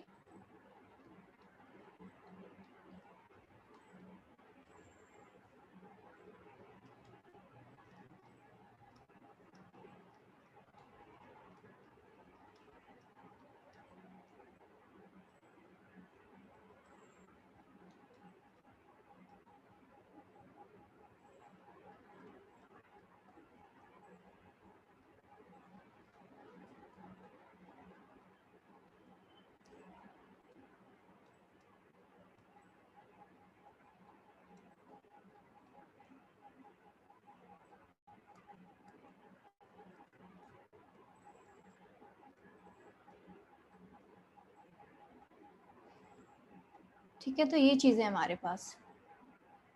अब देखो इसका साइज जो है आर का बड़ा हो गया, ये थोड़ा बल्की ग्रुप हो गया। ठीक है, अब देखो ये प्लस आई तो दे रहा होगा, वहाँ पे सिर्फ क्या हो रहा था, प्लस आई किसकी वजह से था, बस मिथाइल की वजह से था। यहाँ पे इथाइल है, थोड़ा बड़ा ग्रुप है, प्लस आई दे रहा है। तो जैसे हमने पढ़ा था, जैसे जैसे कार्बन चेन की लेंथ बढ़ती है वैसे वैसे प्लस आई इफेक्ट भी बढ़ता है, हमने सबसे फर्स्ट क्लास में पढ़ी थी ये चीज़। ठीक है, तो जो इथाइल जो प्लस आई कर रहा होगा वो ज़्यादा कर रहा होगा। ठीक है, तो अगर मैं यहाँ पे 3 डिग्री की बात करूँ, 2 डिग्री की बात करूँ, 1 डिग्री की बात करूँ, तो प्लस आई यहाँ पे सबसे कम हो रहा होगा 1 डिग्री में, 3 डिग्री में सबसे ज़्यादा होगा प्लस आई। तो यहाँ पे प्लस आई इसका काफ़ी अच्छा है। इसकी मैं बात करूँ, ये OH2 से H बॉन्डिंग करेगा वाटर से, और थोड़ा बहुत सॉल्वेशन भी होगा, लेकिन इन मॉलिक्यूल्स में सॉल्वेशन काफ़ी कम होगा, सॉल्वेशन साइज के साथ डिक्रीज होता है। और यहाँ पे इथाइल क्या हो रहा है, साइज काफ़ी बढ़ा दे रहा है। ठीक है, तो अगर मैं इसकी बात करूँ यहाँ पे, तो यहाँ पे तो देखोगे साइज इतना बड़ा है, यहाँ पे H बॉन्डिंग भी ज़्यादा अच्छी नहीं है, प्लस आई इफेक्ट की वजह से काफ़ी अच्छा है ये, लेकिन H बॉन्डिंग अच्छी नहीं है और सॉल्वेशन भी काफ़ी कम है। ठीक है, तो एक तो काफ़ी ज़्यादा अच्छा हो गया, लेकिन बाकी दो इफेक्ट्स काफ़ी कम हो गए। तो यहाँ पे भी मेरा 2 डिग्री में सब कुछ बैलेंस्ड है, प्लस आई भी है और इसमें H बॉन्डिंग भी है और थोड़ी बहुत सॉल्वेशन भी है, तो हमेशा यहाँ पे भी 2 डिग्री ज़्यादा ही रहेगा। ठीक है, तो 2 डिग्री को तो हमेशा ज़्यादा देना है, चाहे आर मिथाइल हो या फिर कोई और आर हो, तो 2 डिग्री तो हमेशा ज़्यादा रहेगा। अब जो चेंजेस आएंगे वो 3 डिग्री और 1 डिग्री के ऑर्डर में आएंगे। ठीक है, मिथाइल के केस में क्या था, हमने 1 डिग्री को ज़्यादा स्टेबलाइज किया था, क्योंकि उसमें जो था H बॉन्डिंग काफ़ी अच्छी हो रही थी, और क्योंकि मिथाइल ज़्यादा बड़ा नहीं था, मॉलिक्यूल को ज़्यादा बड़ा नहीं कर रहा था वो, सॉल्वेशन भी अच्छी हो रही थी और H2 जो H बॉन्डिंग थी उसके लिए स्टेरिक हिंड्रेंस भी कम थी, ठीक है। यहाँ पे अगर मैं 1 डिग्री की बात करूँ, यहाँ पे जो CH2 CH3 है कंपैरेटिवली क्या है, इसका साइज काफ़ी थोड़ा बड़ा है मिथाइल के कंपैरिजन में, तो ये सॉल्वेशन थोड़ा इसमें जो इफेक्ट होता है सॉल्वेशन थोड़ा कम हो जाता है, और क्या होता है H बॉन्डिंग भी थोड़ी क्या होती है, कम होती है इस स्टेरिक हिंड्रेंस की वजह से, CH2 CH3 की वजह से थोड़ा बड़ा हो जाता है। तो यहाँ पे जो, लेकिन जो यहाँ पे प्लस आई की बात करें, प्लस आई काफ़ी अच्छा है इसमें। तो यहाँ पे अगर हमें ऑर्डर की बात करनी होती है तो हम 3 डिग्री को ज़्यादा देते हैं, फिर 1 डिग्री लगाते हैं, ठीक है। और लास्ट में अमोनिया ही आता है। यही बेसिसिटी का ऑर्डर है, और यही क्या है हमारा जो कॉन्जुगेट एसिड बन रहे हैं जो है, इनका ऑर्डर है, इनका स्टेबिलिटी का ऑर्डर है, ठीक है। जैसे कि भी बात हुई, तो हमने यहाँ पे किसको, यहाँ पे हमने प्लस आई के अकॉर्डिंग अपना आंसर दिया। हमने प्लस आई देखा क्या, अपने यहाँ पे हमने प्लस आई को डोमिनेंट माना, क्योंकि यहाँ पे जो CH3 CH2 CH3 इसका प्लस आई काफ़ी अच्छा होगा, तो हमने प्लस आई को यहाँ पे डोमिनेंट माना। जो पीछे हम पढ़ रहे थे यहाँ पे मिथाइल था, मिथाइल में क्या था, काफ़ी स्मॉल था, तो ये H2 H बॉन्डिंग के लिए और सॉल्वेशन के लिए काफ़ी कम स्टेरिक हिंड्रेंस दे रहा होगा, तो इस वजह से हमने यहाँ पे H बॉन्डिंग अच्छी हो रही होगी, सॉल्वेशन भी अच्छी हो रही होगी, तो हमने यहाँ पे इसको डोमिनेंट माना। ये चीज़ समझ आ रही है। 2 डिग्री दोनों में सबसे ज़्यादा स्टेबल है, हमें 3 डिग्री और 1 डिग्री में देखना है। मिथाइल में साइज छोटा है तो H बॉन्डिंग और सॉल्वेशन को डोमिनेंट मान के चलेंगे, और इथाइल में क्या है, प्लस आई इफेक्ट अच्छा है तो प्लस आई को डोमिनेंट मान के चलेंगे, और बाकी का आंसर हम प्लस आई के अकॉर्डिंग देंगे। ये चीज़ समझ आ रही है, किसी को Yes, डाउट तो नहीं है इस चीज़ में? Ma'am next please please. Next, ये नेक्स्ट पेज। प्रीवियस, ठीक है। मैम हम इसमें कैसे आइडेंटिफाई करेंगे कि 1 डिग्री और 3 मतलब बेस्ड ऑन बल्कि ग्रुप जहाँ पे होंगे उस बेसिस पे आंसर? यही मैं बोल रही हूँ क्या, आर बस जब मिथाइल है ना, ये जो ऑर्डर है, ये ऑर्डर कब का है, बस आर मिथाइल के लिए है। जब भी आर मिथाइल दिया होगा, एन के साथ है जो ये जो ग्रुप्स हैं, अगर ये मिथाइल है तब ये ऑर्डर फॉलो होगा बस, ठीक है। आर के मिथाइल के अलावा कुछ भी है, इथाइल, प्रोपाइल, आइसोप्रोपाइल, आइसोब्यूटाइल, कुछ भी है, तब क्या फॉलो होगा, तब ये वाला ऑर्डर फॉलो होगा। तो बेसिकली यूनिवर्सल ऑर्डर हमें यही वाला लेके चलना है। ये ऑर्डर हमें कब बदलना है, जब हम आर मिथाइल देंगे तब, यस मैम। ठीक है। ठीक है, और किसी को कोई डाउट इसमें? मैम और इफ वाटर नहीं है देन कैसे कंपैरिजन होगा? ये तो सिर्फ वाटर के लिए है, वाटर में। किसका कंपैरिजन?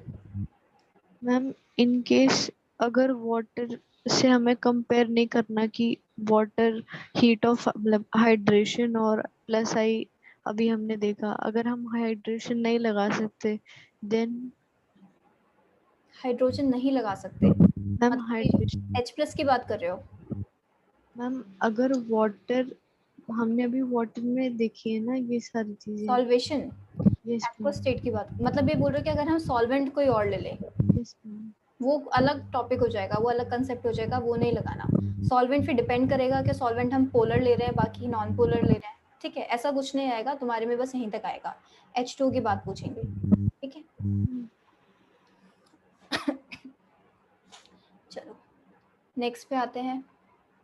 तो एक चीज़ बताना, अब मैं जैसे क्वेश्चंस दूंगी और ये सारे एग्जांपल तुम्हें मतलब एक्वा स्टेट में मान के देने हैं इनके आंसर्स, ठीक है।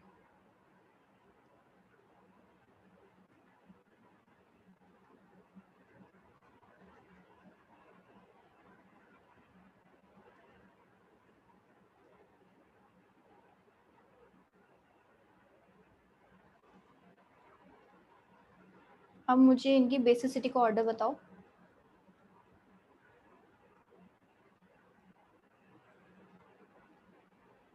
एक्वा स्टेट में ही होगा, बताओ बेसिसिटी का ऑर्डर। ये कैसा है 2 डिग्री, ये कैसा है 3 डिग्री, ये है 1 डिग्री। सबसे ज्यादा कौन होगा basic? Ma'am second. Yes, 2 degree तो ज्यादा ही बेसिक होगा ना एक्वा स्टेट में। 3 डिग्री और 1 डिग्री का बताओ। फिर क्या? Ma'am first, third and second. First, third and second, अच्छा first, third, sorry first, third and second. तो पहले 2 डिग्री आ रहा है, फिर 1 डिग्री आ रहा है, और फिर क्या आ रहा है 3 डिग्री आ रहा है लास्ट में। ठीक है, तो ये चीज़ समझ आ रही है लास्ट में 3 डिग्री क्यों आ रहा है और यहाँ पे 1 डिग्री क्यों आ रहा है। ये सारे क्या है, बल्कि सब्स्टिट्यूएंट है। ठीक है, मिथाइल तो बस यहीं पे है, इसे देख के कंफ्यूज नहीं होना। यहाँ पे देखो ये कितना बड़ा है, तो यहाँ पे हम इसे बल्कि मान के चलेंगे। सारे के सारे मिथाइल नहीं है, एक ग्रुप तो हमारा बल्कि हो गया। तो हम जो अपना सेकेंड वाला ऑर्डर है ये वाला, हम ये वाला लगाने वाले हैं। ठीक है, सॉरी तुमने कुछ उल्टा बोला है।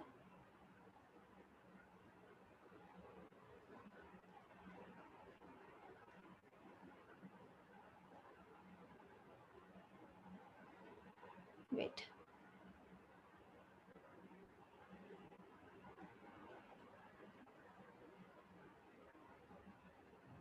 ये समझ आए कि गलत क्यों है।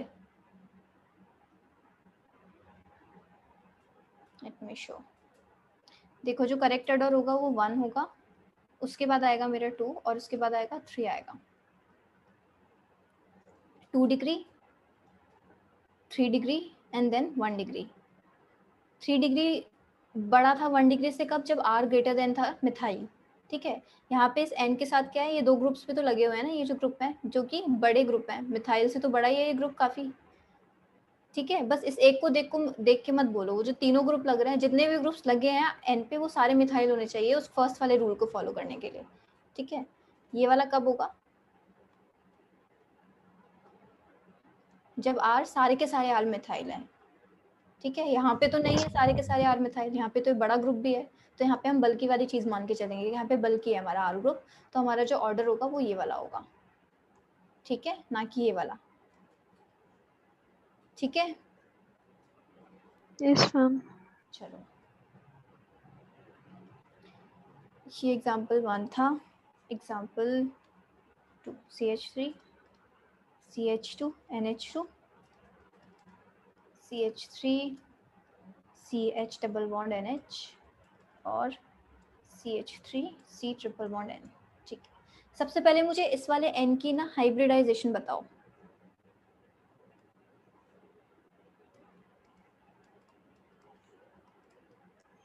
ये जो N है मैम sp3।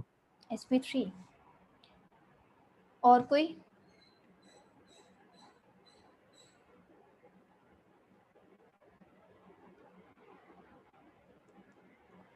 देखो लोन पेयर की जब भी हम बात करते हैं तो हाँ, तो लोन पेयर हमेशा हम sp3 में लेते हैं या sp2 में भी ले सकते हैं, बताओ।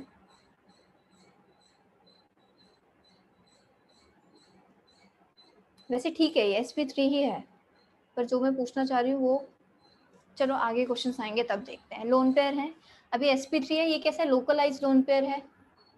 लोकलाइज का मतलब पता है क्या, फिक्स्ड है अपनी पोजीशन पे। डीलोकलाइज की बात हम कब करते थे, जब कोई भी रेजोनेंस में होता था तब हम डीलोकलाइज इलेक्ट्रॉन्स बोलते थे। लोकलाइज मतलब जो फिक्स्ड है। ठीक है, यहाँ पे इस नाइट्रोजन का क्या है हाइब्रिडाइजेशन बताओ। Sorry, ma'am sp2। हाँ यहाँ पे sp2 है और यहाँ पे sp। यस sp है। तो अब मैं बात करूँ तो कौन सा सबसे ज्यादा बेसिक होने वाला है इसमें से। Ma'am third. फर्स्ट सबसे ज्यादा बेसिक होगा, then second, then third. sp3 सबसे कम इलेक्ट्रोनेगेटिव होगा, तो उसके लिए इलेक्ट्रॉन्स देना इजी होगा। जो इलेक्ट्रोनेगेटिव एलिमेंट होगा ज्यादा sp नाइट्रोजन, वो अपने लोन पेयर्स अपने पास रखना चाहेगा। कोई ज्यादा इलेक्ट्रोनेगेटिव है वो इलेक्ट्रॉन देना पसंद नहीं करेगा, जो कम इलेक्ट्रोनेगेटिव है वो इलेक्ट्रॉन देना पसंद करेगा। ठीक है, तो 1 देन 2 देन 3। ठीक है, ये इसका ऑर्डर होगा, किसी को डाउट हो तो पूछ लेना। थर्ड एग्जांपल देखते हैं, CH2 CH NH2। मैम उसमें 2 फर्स्ट नहीं आएगा? चलो हाँ, क्या बोलो,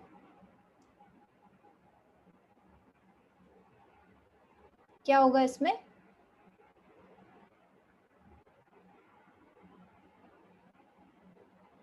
बोलो क्या बोल रहे थे। 2 then 1 and 3। 2 then 1 and 3। sp3 की बात करूं, sp2 एंड sp ज्यादा इलेक्ट्रोनेगेटिविटी का ऑर्डर ये होता है यस ना। मैम। तो बेसिसिटी का ऑर्डर क्या होगा, उल्टा हो जाएगा। Yes ma'am. ठीक है, मैम पर इसमें जो एक्वस वाला रूल है वो फॉलो नहीं होगा। नहीं, यहाँ पे एक्वस वाला रूल हम कब देख रहे थे? जब वो 3 डिग्री 2 डिग्री 1 डिग्री की बात आ रही थी। यहाँ पे कोई 3 डिग्री 2 डिग्री 1 डिग्री की बात है नहीं है। Yes ma'am. ठीक है, चलो तो ये CH3 CH double bond NH। हाँ, तो मुझे 1 और 2 में बताओ कौन ज़्यादा एसिडिक होगा। चलो इसमें इसकी अब मुझे हाइब्रिडाइजेशन बताओ, इस वाले नाइट्रोजन की हाइब्रिडाइजेशन।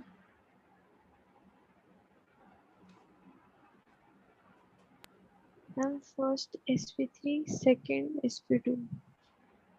ये sp2 है, ठीक है, लेकिन ये भी sp2 है। ठीक है, मैं यही पूछना चाह रही थी। देखो लोन पेयर्स ना हमेशा हम उसे sp3 में काउंट नहीं करेंगे, काफी बार लोन पेयर्स sp3 में नहीं काउंट होते। क्यों? अब देखो ये वाला जो लोन पेयर है ये क्या डिलोकलाइज्ड है, यहाँ पे इसमें जा रहा है ना, रेजोनेंस में जा रहा है, तो क्या बन रहा होगा हमारा structure? CH double bond NH2 plus, अब क्या होगी इसकी हाइब्रिडाइजेशन अगर मैं ये वाला स्ट्रक्चर देख के बताऊं तो? Yes ma'am sp2। sp2 होगी। ठीक है, तो अब sp2 ही होगी।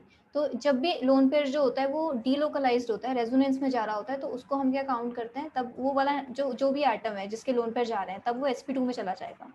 मतलब ये वाला नाइट्रोजन जिसके लोन पेयर डीलोकलाइज्ड है ये sp2 में होगा। अगर इसके लोन पेयर लोकलाइज्ड है, कहीं नहीं जा रहे, जैसे कि लास्ट में देखा था यहाँ पे इसके पास लोन पेयर है लेकिन रेजोनेंस में नहीं जा रहे, तो यहाँ पे sp3 था। यहाँ पे इसके लोन पेयर रेजोनेंस में जा रहे हैं तो ये क्या हो गया? sp2 हो गया। ठीक है, तो अब ये sp2 है और इसके लोन पेयर्स कैसे हैं? डीलोकलाइज्ड हैं।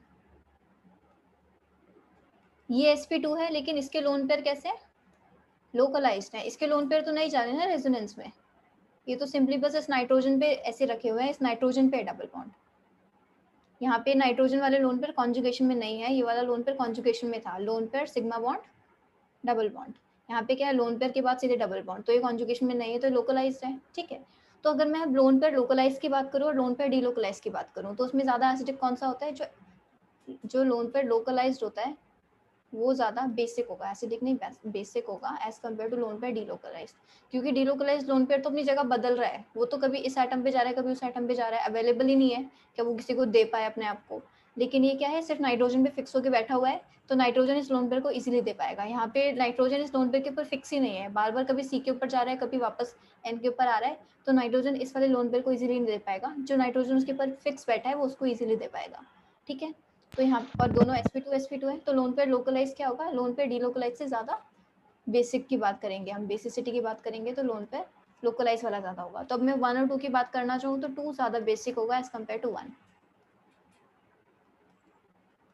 ये चीज़ समझ आ रही है? Yes ma'am. मैम क्या हम कह सकते हैं कि जो फर्स्ट वाला है मैम उसमें रेजोनेंस की वजह से स्टेबिलिटी है, इसलिए हम सेकंड को ज़्यादा बेसिक बोल रहे हैं। स्टेबिलिटी का भी देख सकते हो, लेकिन एक्चुअली में ऑर्डर क्या है? स्टेबिलिटी यहाँ पे तो तुम्हें चलो दिख रही है, काफ़ी बार कंफ्यूज हो सकते हो स्टेबिलिटी का देख के। मेन हम यही बताएंगे कि जब भी हम लोन पेयर देने की बात कर रहे हैं तो हम देखेंगे लोन पेयर अवेलेबल है या नहीं है। ठीक है, हम स्टेबिलिटी कब देख रहे थे? हम जैसे एनायन की जब बात कर रहे थे तो एनायन ज़्यादा स्टेबल है। एनायन यानी कि वो नेगेटिव चार्ज, जो नेगेटिव चार्ज जो हमें देना है वो ज़्यादा स्टेबल है। ठीक है, यहाँ पे स्टेबिलिटी किसकी है? एक्चुअली में यहाँ पे डबल बॉन्ड की स्टेबिलिटी है रेजोनेंस से। लोन पेयर्स तो अपने वैसे भी खुश है अपने आप से, उनको क्या ज़रूरत है? हम भी जब रेजोनेंस में जा रहा होता है हम बोलते हैं डबल बॉन्ड स्टेबल है या नेगेटिव चार्ज स्टेबल है या पॉजिटिव चार्ज स्टेबल है। लोन पेयर की स्टेबिलिटी की हम ऐसे बात नहीं करते कि लोन पेयर ये वाला स्टेबल है एज कम्पेयर टू ये वाला लोन पेयर। ठीक है, तो हमें जो इलेक्ट्रॉन्स देने हैं हम उनकी बात करेंगे। हम जब एनायन की स्टेबिलिटी की बात कर रहे थे तो वहाँ पे वही था कि वो नेगेटिव चार्ज स्टेबल है हमारे स्ट्रक्चर पे, तो जो ज़्यादा स्टेबल है, अगर नेगेटिव चार्ज स्टेबल है तो वो नहीं अपने आप को छिड़वाना चाहेगा, वो नहीं चाहेगा क्या वो किसी और एटम पे जाए, वो वहीं पे खुश है, वो स्टेबल है। अगर वो स्टेबल नहीं होता तो जो जिस भी एटम पे वो नेगेटिव चार्ज था वो उसको ईजिली दे देता। ठीक है, यहाँ पे लोन पेयर बस अवेलेबल नहीं है देने के लिए, यहाँ पे लोन पेयर ही अवेलेबल है। ठीक है मैम मोर एसिडिक कौन सा होगा? फर्स्ट वाला more acidic. Acidic, more acidic बताओ कौन सा हो सकता है? एसिडिक का एसिडिक कैसे बोलोगे? किस फॉर्म में इसको बोलोगे? कैसा acidic? Arrhenius acid, Brønsted acid या लुईस एसिडिक?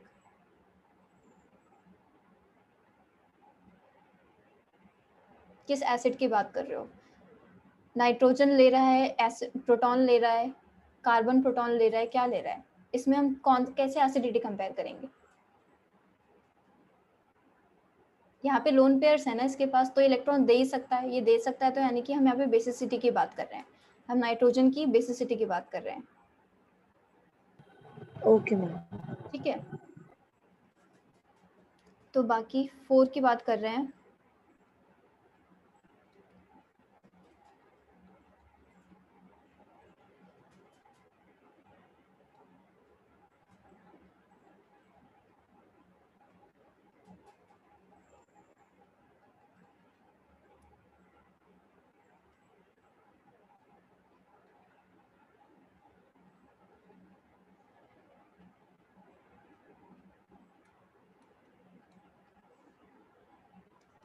One, 2, 3, 4 and 5।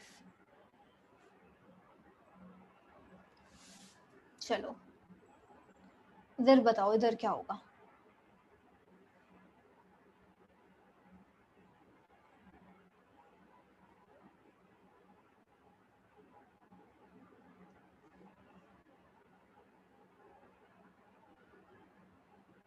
इसमें बताओ बेसिसिटी का ऑर्डर। यहाँ पे हाइब्रिडाइजेशन क्या है इसकी? sp3। इसकी बताओ, इसकी क्या है हाइब्रिडाइजेशन?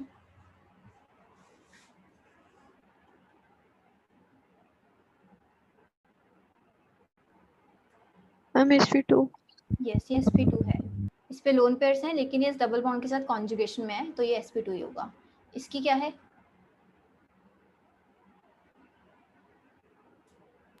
sp2। यस। इसकी फोर्थ वाले की नाइट्रोजन की? sp3। और इस नाइट्रोजन की? ये भी sp3। ठीक है, तो अब sp2 में बात करें, इसके लोन पेयर डीलोकलाइज्ड हैं और इसके लोन पेयर क्या हैं? लोकलाइज्ड हैं। ठीक है, अब lone pair delocalize, lone pair localize. अब बताओ अब क्या होगा बेसिसिटी का ऑर्डर?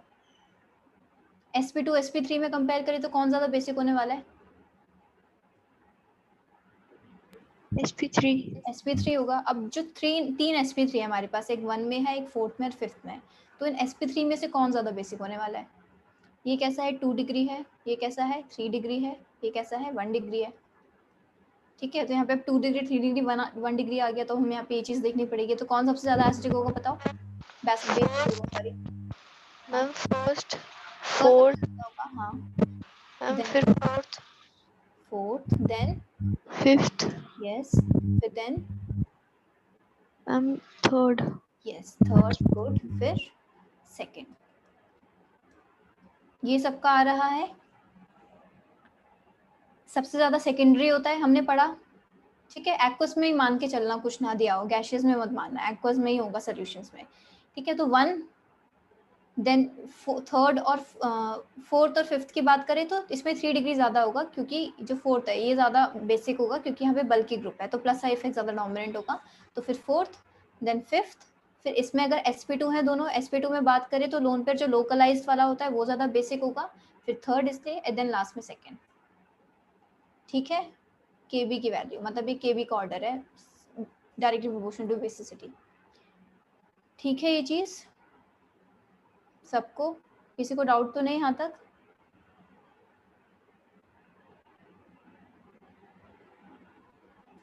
आगे चलते हो फिर। कुछ डाउट है तो पूछ लो, रोक लो, आगे मत लेके जाना ये चीज़।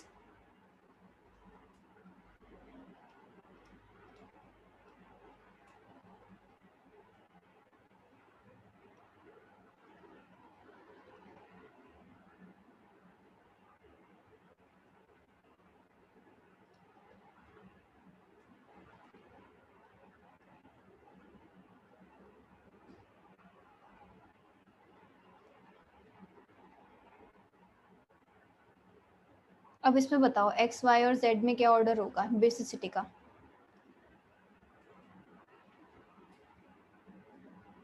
जल्दी से बताओ।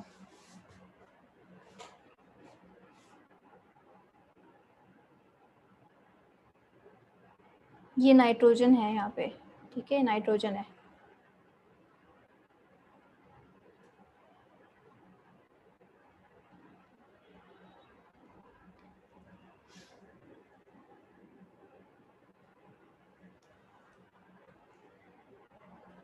Ma'am ZYX Z Y and X, ये ऑर्डर दिया है खुशू ने। और किसी का? YZX YZX, नुपुर ने बोला YZX। और किसी का कोई answer? Ma'am ZYX। Okay, ZYX। और कोई आंसर करना चाहेगा?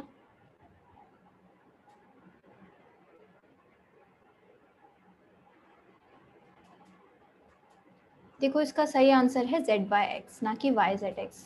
ये कैसा है 2 डिग्री, ये कैसा है 3 डिग्री, और ये कैसा है 1 डिग्री। तो 2 डिग्री तो ज़्यादा ही होगा, तो यानी कि Z तो होने ही वाला है ज़्यादा। ठीक है, Y और X में से करना है, तो अभी क्योंकि N पे काफ़ी बल्कि ग्रुप्स लगे हुए हैं, तो प्लस आई इफेक्ट डोमिनेंट होगा। प्लस आई फिर 3 डिग्री में सबसे ज़्यादा होगा, तो फिर 3 degrees Y and then last में X। तो ये हमारा आंसर है, ये हमारा आंसर नहीं है। ठीक है नुपुर, चीज़ समझ आ रही है तुमने? ये Yes, वाला ma'am. ठीक है। चलो 6th MEnH2, Me2NH और Me3NH, और अमोनिया भी लिख लो। इसमें बताओ ऑर्डर जल्दी से।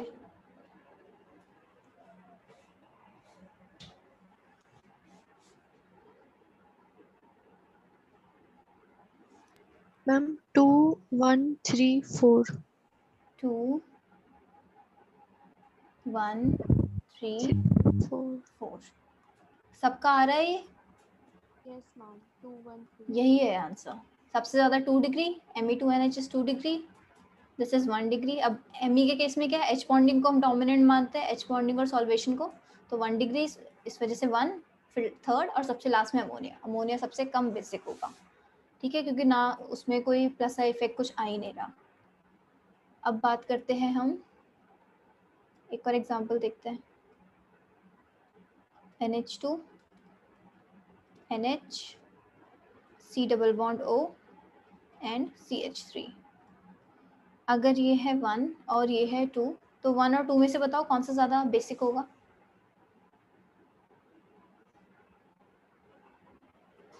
मैम 2। 2 ज़्यादा बेसिक होगा।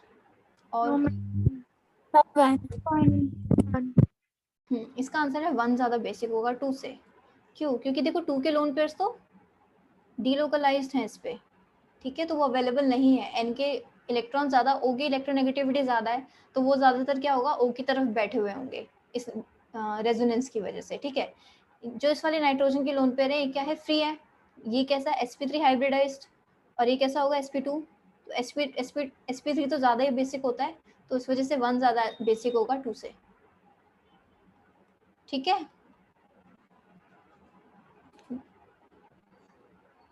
8th की बात, एक क्वेश्चन और, NH2 NH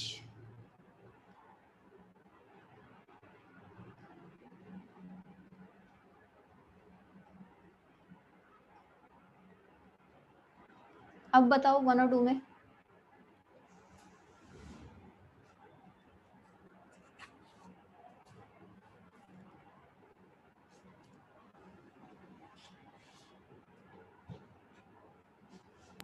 मैम 1 हाँ 1 ज़्यादा बेसिक होगा। इतना टाइम क्यों लग रहा है, इतना इजी क्वेश्चन है। लास्ट जैसा ही तो एकदम। इसके लोन पेयर्स है ना बेंजीन रिंग पे delocalised, lone pair sigma bond, और यहाँ पे जो डबल बॉन्ड होगा, तो बेंजीन रिंग भी डिलोकलाइज्ड है, तो ये वाला है, ये sp2 होगा, ये sp3 है। ठीक है, तो ये एकदम पीछे वाले जैसा ही क्वेश्चन है, इतना कंफ्यूज मत हो। नेक्स्ट हम आते हैं, हमने एलिफैटिक अमीन्स कर लिया, अब हम एरोमेटिक अमीन्स पे आते हैं।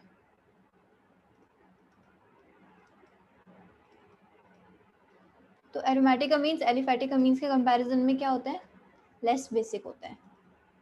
अगर मैं बात करूं, ये है हमारा एनिलीन, और RNH2 है, इसको हम एनिलीन बोलते हैं। इसका जो Kb होगा वो कम होगा एज कम्पेयर टू RNH2। क्यों? क्योंकि इसके जो लोन पेयर्स हैं वो डोनेशन के लिए अवेलेबल नहीं होते, वो रेजोनेंस में रिंग पे घूम रहे होते हैं। इस वजह से क्या होता है, लेस बेसिक होता है एज कम्पेयर टू हमारे एलिफैटिक अमीन्स। ठीक है। अब इसमें भी कोई ऑर्थो इफेक्ट वगैरह कुछ नहीं होगा, इसमें ऑर्थो इफेक्ट तो नहीं होगा। वो देखो इसमें क्या होगा, मतलब होगा, एक सेकेंड। NH2 है,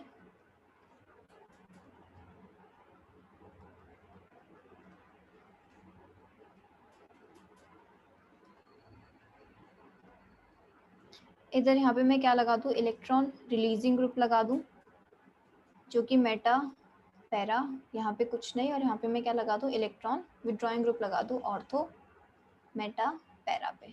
तो है यहाँ पे, तो बेसिसिटी का ऑर्डर कुछ ऐसा होता है, ठीक है। अब और ऑर्थो में मैं कुछ भी लगाऊं उससे क्या होगा, जो बेसिसिटी होती है हमेशा डिक्रीज होती है।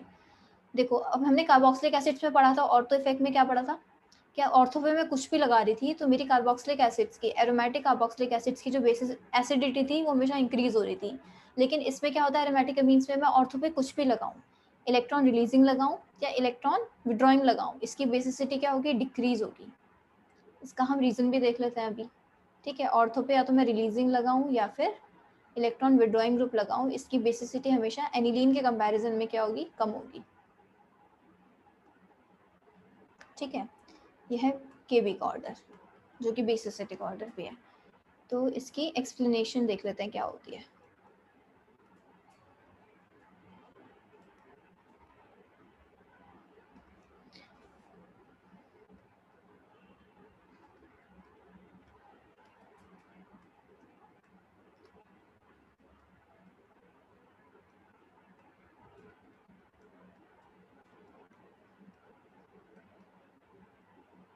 अभी हमने देखा था कि हाइड्रोजन्स क्या होते हैं,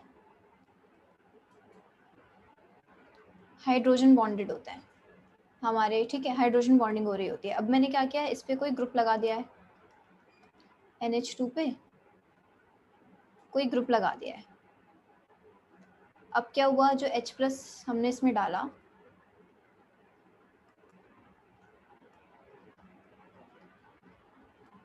और यहाँ पे क्या एक ग्रुप भी है पॉजिटिव, तो ये जो हाइड्रोजन है जो इस ग्रुप के पास आ रहा होगा, इसको क्या हो रही होगी, एक स्टेरिक हिंड्रेंस मिल रही है। इस वजह से क्या हो रहा होगा, ये जो वाटर मॉलिक्यूल्स हैं इसको अप्रोच नहीं कर पा रहे होंगे H बॉन्डिंग के लिए। तो बेसिकली स्टेरिक हिंड्रेंस होते हैं यहाँ पे किसके लिए, H2, जो H2 मॉलिक्यूल जो H बॉन्डिंग करेगा उसको स्टेरिक हिंड्रेंस मिलती है, स्टेरिक हिंड्रेंस टू H2O, ठीक है। तो इस वजह से, क्योंकि अब ये जो प्रोडक्ट है ये कंपैरेटिवली स्टेबल नहीं है इसके कंपैरिजन में, अगर मैं इसको और इसको कंपेयर करूं तो इन दोनों में स्टेबल ज़्यादा ये वाला है जो कि सिर्फ एनिलीन से बन रहा है, क्योंकि इसमें क्या है, हाइड्रोजन बॉन्डिंग कम हो रही है। क्योंकि इसकी जो भी हमने ग्रुप लगाया है ऑर्थो पे, भले ही वो विड्रॉइंग है या रिलीजिंग है, वो स्टेरिक हिंड्रेंस तो पोज कर ही रहा है यहाँ पे हाइड्रोजन बॉन्डिंग के लिए, तो स्टेबिलिटी कम हो रही है। इस वजह से क्या हो रहा है, बेसिक थोड़ा कम हो जा रहा है। तो स्टेरिक हिंड्रेंस किसको मिल रहा है, H2O को H बॉन्डिंग नहीं कर पाने के लिए, ठीक है। तो हम इस इफेक्ट को क्या बोल देते हैं, स्टेरिक इनहिबिशन इन प्रोटोनेशन। तो अब थोड़ा प्रोटोनेशन थोड़ा कम स्पीड से होगी, कम अमाउंट में होगी, तो ये थोड़ा बेसिसिटीज की थोड़ी कम हो जाएगी अगर मैं ऑर्थो पे कुछ भी लगाऊंगी।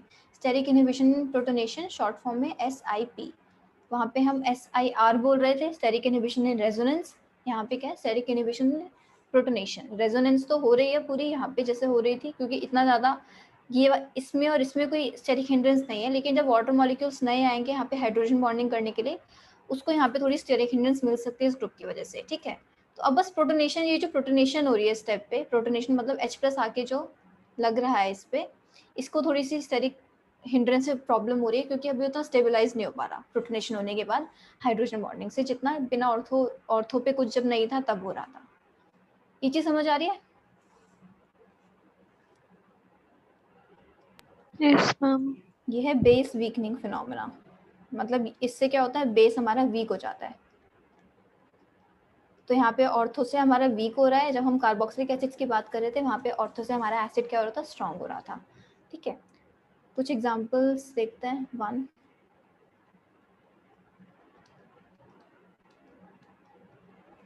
CH3,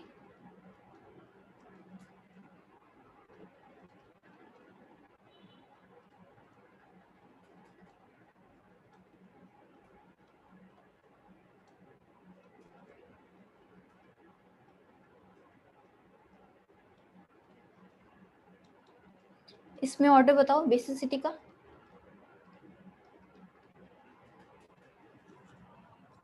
ma'am 3 2 4 1। यस 3 2 4 1। गुड, यही ऑर्डर है इसका। ठीक है, ये क्या है, CH3 इलेक्ट्रॉन डोनेटिंग ग्रुप्स हैं, तो अगर डोनेटिंग ग्रुप्स मेटा या पैरा पे लगे हो तो वो क्या करते हैं, एसिडिटी इंक्रीज ही करेंगे इसकी। ठीक है, तो थर्ड वाला ज़्यादा इंक्रीज करेगा एज कम्पेयर टू सेकंड वाला। क्यों? क्योंकि ये किसके थ्रू दे रहा है, हाइपर कॉन्जुगेशन से भी दे रहा है, और ये प्लस आई से दे रहा है, ये सिर्फ प्लस आई से दे पा रहा है। तो इस वजह से इन दोनों में मुझे कंपेयर करना हो तो थर्ड ज़्यादा स्ट्रांग होगा, फिर सेकेंड, फिर फोर्थ, और ये फोर्थ से कम कब हो जाता है, जब ऑर्थो पे कुछ लगाओ, तो इसलिए लास्ट में 1। इसमें तो डाउट नहीं किसी को, इतना ठीक है। Yes ma'am. सेकंड देखते हैं, NH2Cl।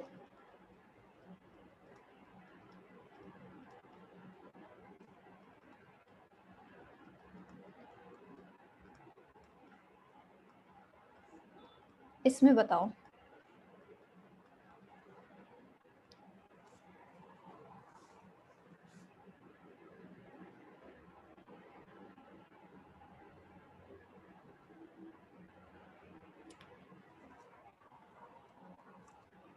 और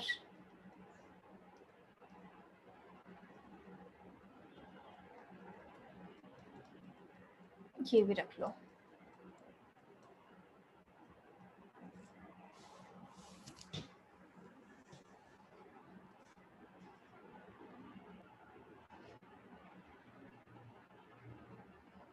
Cl कैसा ग्रुप है, इलेक्ट्रॉन डोनेटिंग या विड्रॉइंग?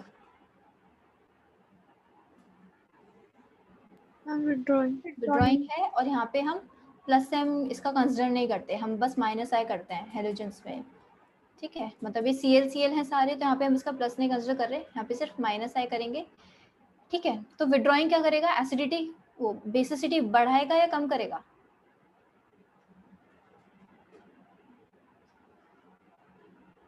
हम डिक्रीज करेगा। डिक्रीज करेगा, तो यानी कि इन सब की Cl ये जो 1 2 3 है, सबकी कम होगी, किससे, फोर्थ से, तो फोर्थ की बेसिसिटी सबसे ज़्यादा होगी।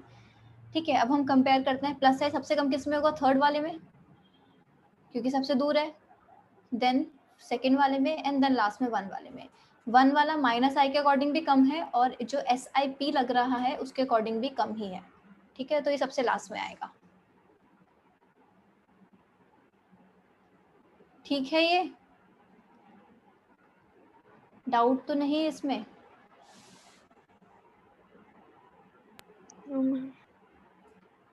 अगर किसी को थोड़ा भी डाउट हो रहा है तो प्लीज आस्क। 3।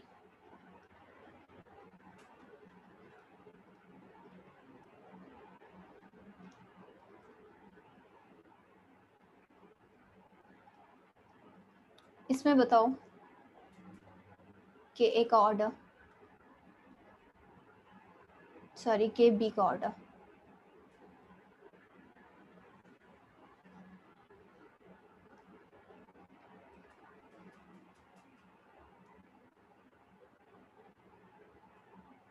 इसमें जो है सेकंड ज़्यादा बेसिक है एज कम्पेयर टू 1। ठीक है, मैंने याद है लास्ट क्लास में एक ये भी कराया था एग्जाम्पल, OH का और क्लोरीन का। इसमें हमने एसिडिटी पूछी थी कि एसिडिटी किसकी ज़्यादा है, एसिडिटी इन दोनों में से किसकी ज़्यादा, याद है? हम सेकंड। Then first. किसकी? हम सेकंड। Cl वाले की या F वाले की? हम Cl।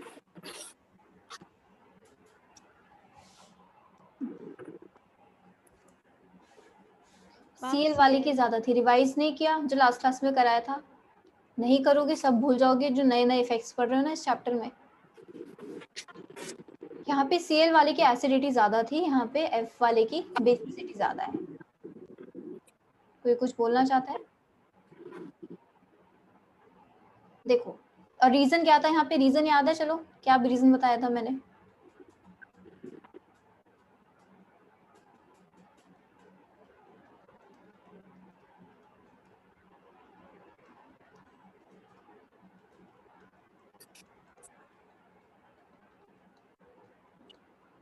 Ma'am D orbital resonance.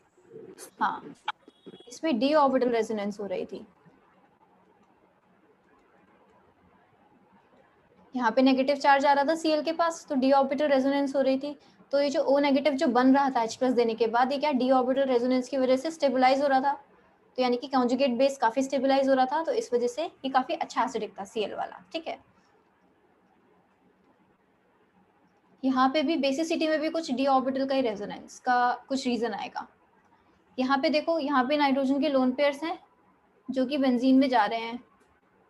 ठीक है, अब नेगेटिव चार्ज पैरा पे तो आता ही है, यहाँ पे भी आएगा। तो ये जो नेगेटिव चार्ज है ये फर्स्ट वाले में ज्यादा स्टेबलाइज हो रहा होगा। ठीक है, तो यानी कि ये जो Cl है ये नाइट्रोजन के इलेक्ट्रॉन्स अपनी तरफ काफी अच्छे से खींच रहा है। क्या रीजन होगा यहाँ पे? डी ऑर्बिटल रेजोनेंस वाला।